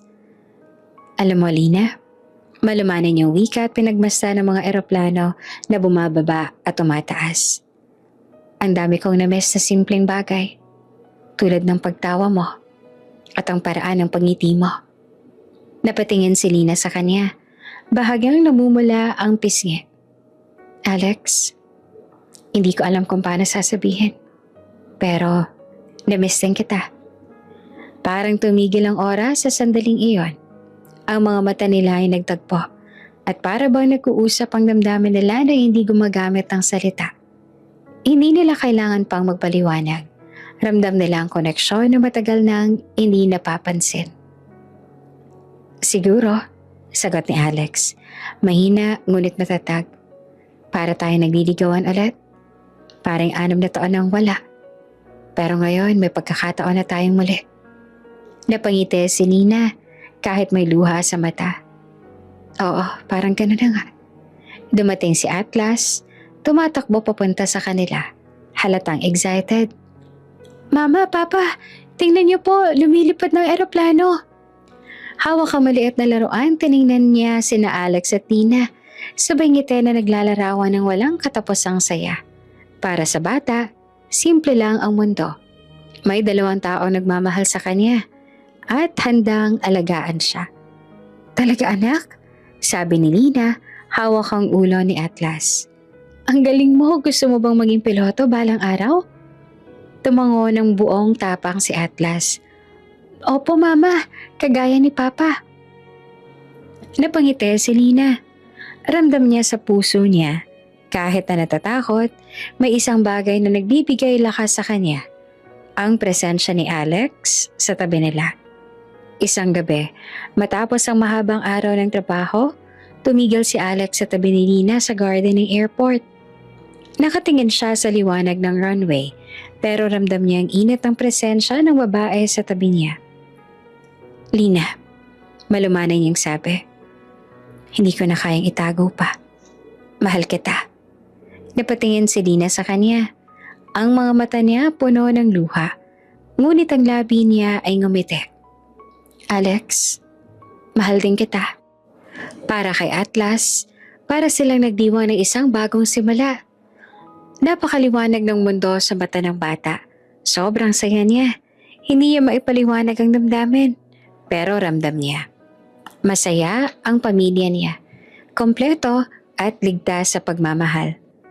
Sa mga sumunod na linggo, sinubukan nila ang pagiging pamilya sa maliit na paraan. Pumupunta si Alex sa school meeting si Atlas. Minsan ay nagpapahinga sa park habang naglalaro ang bata. At si Lina naman ay dahan-dahang nagtatatag ng lakas ng loob na pumasok sa mundo ni Alex. Hindi nila kailangan ng malalaking deklarasyon. Sa bawat simpleng sandali, mas lalo nilang nararamdaman ang koneksyon nila. Nagkaroon din ng mga pagsubok. May mga kaibigan at kasamahan ni Alex na nagtatanong kung sino si Lina. Bakit kasama niya ang bata? At kung paano ito nakaapekto sa propesyon niya. Ngunit sa bawat pagkakataon, ipinagtanggol siya ni Alex. Lina is the love of my life. She is my family. Her and Atlas. Para kay Lina, iyon ay higit pa sa sapat. Sa wakas, may isang tao sa mundo na hindi niya kailangang katakutan. May isang tao na handang ipagtanggol siya, handang panindigan ang kaniyang anak, at handang mahalin siya para sa kung sino siya. Si Atlas naman, sa bawat araw mas lalo niyang nararamdaman ang pagmamahal ng 2 taong pinakamahalaga sa kanya.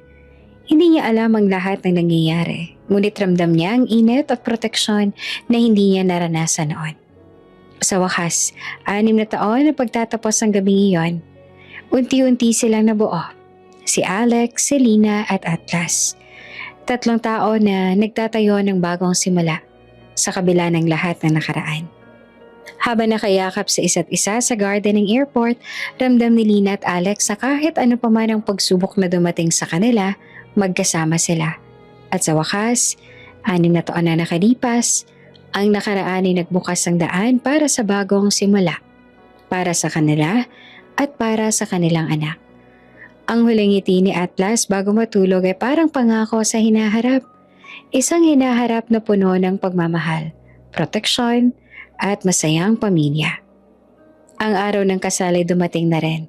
Maraming taon ng pagdadaan ng sakit, takot at pagsubok. Ngunit sa wakas, si Alex at Lina ay nakatayo sa harap ng altar, handa na sa bagong simula. Bawat detalye ay pinaghirapan at planano. Ang simbahan ay punong-puno ng bulaklak na puti at rosas na kulay peach. Malambot ang ambience at ramdam ang kagalakan sa bawat sulok. Ang mga bisita ay pamilya, kaibigan, at ilang piling kasamahan mula sa airline at sa mundo ni Lina. Si Lina ay nakasuot ng puting gown na dumadalay sa sahig. Ang buhok niya ay maayos na nakabraid at may simpleng veil na bumabalot sa likod ng ulo niya. Napapansin ni Alex ang bawat galaw niya, bawat ngiti at bawat tingin. Halos hindi siya makapaniwala na ito na ang sandali na matagal niyang pinangarap at kinakatakutan. Ang ganda mo, Alina. Bulong ni Alex sa kanya habang hawak ang kamay niya sa altar. Napangiti naman si Lina, bahagyang nangingitim ang pisngi. Alex, hindi ko inaasahan na mararating natin to. Pero andito na tayo. Kasama si Atlas. Kasama ka. Si Atlas, suot ang maliit na barong ay tumatakbo papunta sa altar. Sa bawat hakbang niya, ramdam ang excitement at saya. Mama, Papa! Sigaw niya sabay ngiti. Sabay yakap sa parehong magulang. Ang saya ko po! Tumingin si Alex kay Nina. Halos mapaluha sa sobrang saya. Atlas, salamat sa pagiging inspirasyon namin. Dahil sa'yo, natutunan naming mahalin ang isa't isa. Ulit. Habang nagsimula ang seremonya, nagbasa ang pari ng panalangin. Ang mga mata ni Lina ay punong-puno ng luha. Hindi lang dahil sa emosyon ng sandali, kundi dahil sa lahat ng pinagdaanan nila bago makarating sa puntong ito. Do you, Alex Samaniego, take Lina Mangahas to be your lawfully wedded wife? Wika ng pare. Oo, sagot ni Alex na halatang may hawak na luha sa mata. I do. Do you, Lina Mangahas, take Alex Samaniego to be your lawfully wedded husband? Oo, sagot naman ni Lina. Hindi mapigilan ng sobrang saya at emosyon. Sa oras na yon ay parang huminto ang mundo. Ang lahat ng sakit at takot, ang 6 na taong pangungulila at pag-aalinlangan ay napalitan ng init, kagalakan at pagmamahal. By the power vested in me, I now pronounce you husband and wife. You may now kiss the bride. Sabi ng pare. Hinawakan ni Alex ang mukha ni Lina. Tiningnan siya sa mata at dahan-dahang hinalikan. Ang halik na iyon ay puno ng pangako, ng katatagan at ng pagmamahal na hindi natitinag. Alex, mahal kita. Pabulong ni Lina. Halos hindi marinig ng iba. Ngunit ramdam niya ang bawat pulgada ng katotohanan sa mga salita. Mahal din kita, Lina. Lagi. Palagi. Sagot ni Alex at halatang may luha rin sa mata. Pagkatapos ng seremonya, lumabas ang lahat sa simbahan at sinalubong sila ng konfeti at ng masiglang sigawan ng mga bisita. Masayang masaya si Atlas. Tumakbo sa paligid, pinapaikot ang mga bulaklak sa hangin. Ang saya po, Mama, Papa! Sigaw niya habang pinipilit hawakan ng 2 kamay ng magulang. Sa reception, ang bawat detalye ay punong-puno ng saya at pagmamahalan. Ang pagkain ay masarap, ang musika ay masigla, at bawat isa sa mga bisita ay halatang nasisiyahan. Si Alex at Lina sa gitna ng lahat ng ito ay nag-uusap at nagtatawanan. Para silang nagliligawan ulit. Hindi ko mawari, sabi ni Lina habang humihinga sa ilalim ng ilaw ng chandeliers. Nadarating tayo rito. Alam ko, sagot naman ni Alex, hawak ang kamay niya. Pero ngayon nandito na tayo. Buong pamilya na tayo. Kasama si Atlas. Wala na makakapigil sa atin ngayon. Nakatutok si Atlas sa kanila. Hawak ang maliit na laruan niyang eroplano. At sabay ngumiti. Mama, Papa, okay po ba kung maging piloto ako balang araw? Tumawa si Alex at yumakap sa anak. Oo naman anak.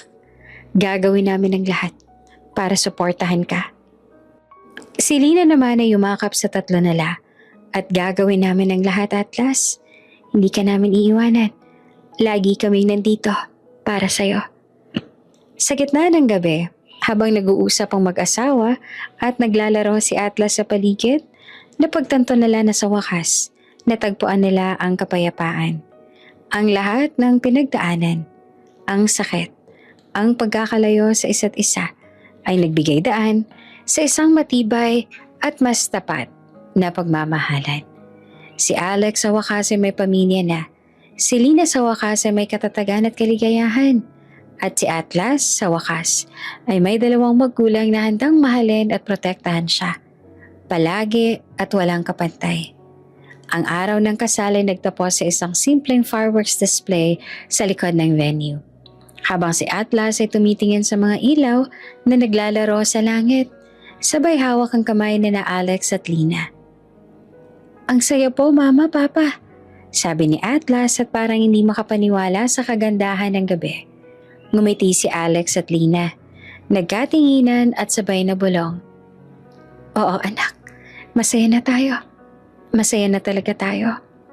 At sa gabing iyon, sa ilalim ng mga bituin at liwanag ng fireworks, nagtatapos ang isang kabanata ng kanilang buhay. Isang kabanata ng saya, pagmamahalan at bagong simula. Ang nakaraan ay naiwan na at ang hinaharap ay puno ng pangako at pagmamahal. Bago ka pa lang sa channel Leto, ibang kwento ni Ate Jane, istorya mo, ikwento ko. Huwag kalimutang pindutin ang notification bell at subscribe button.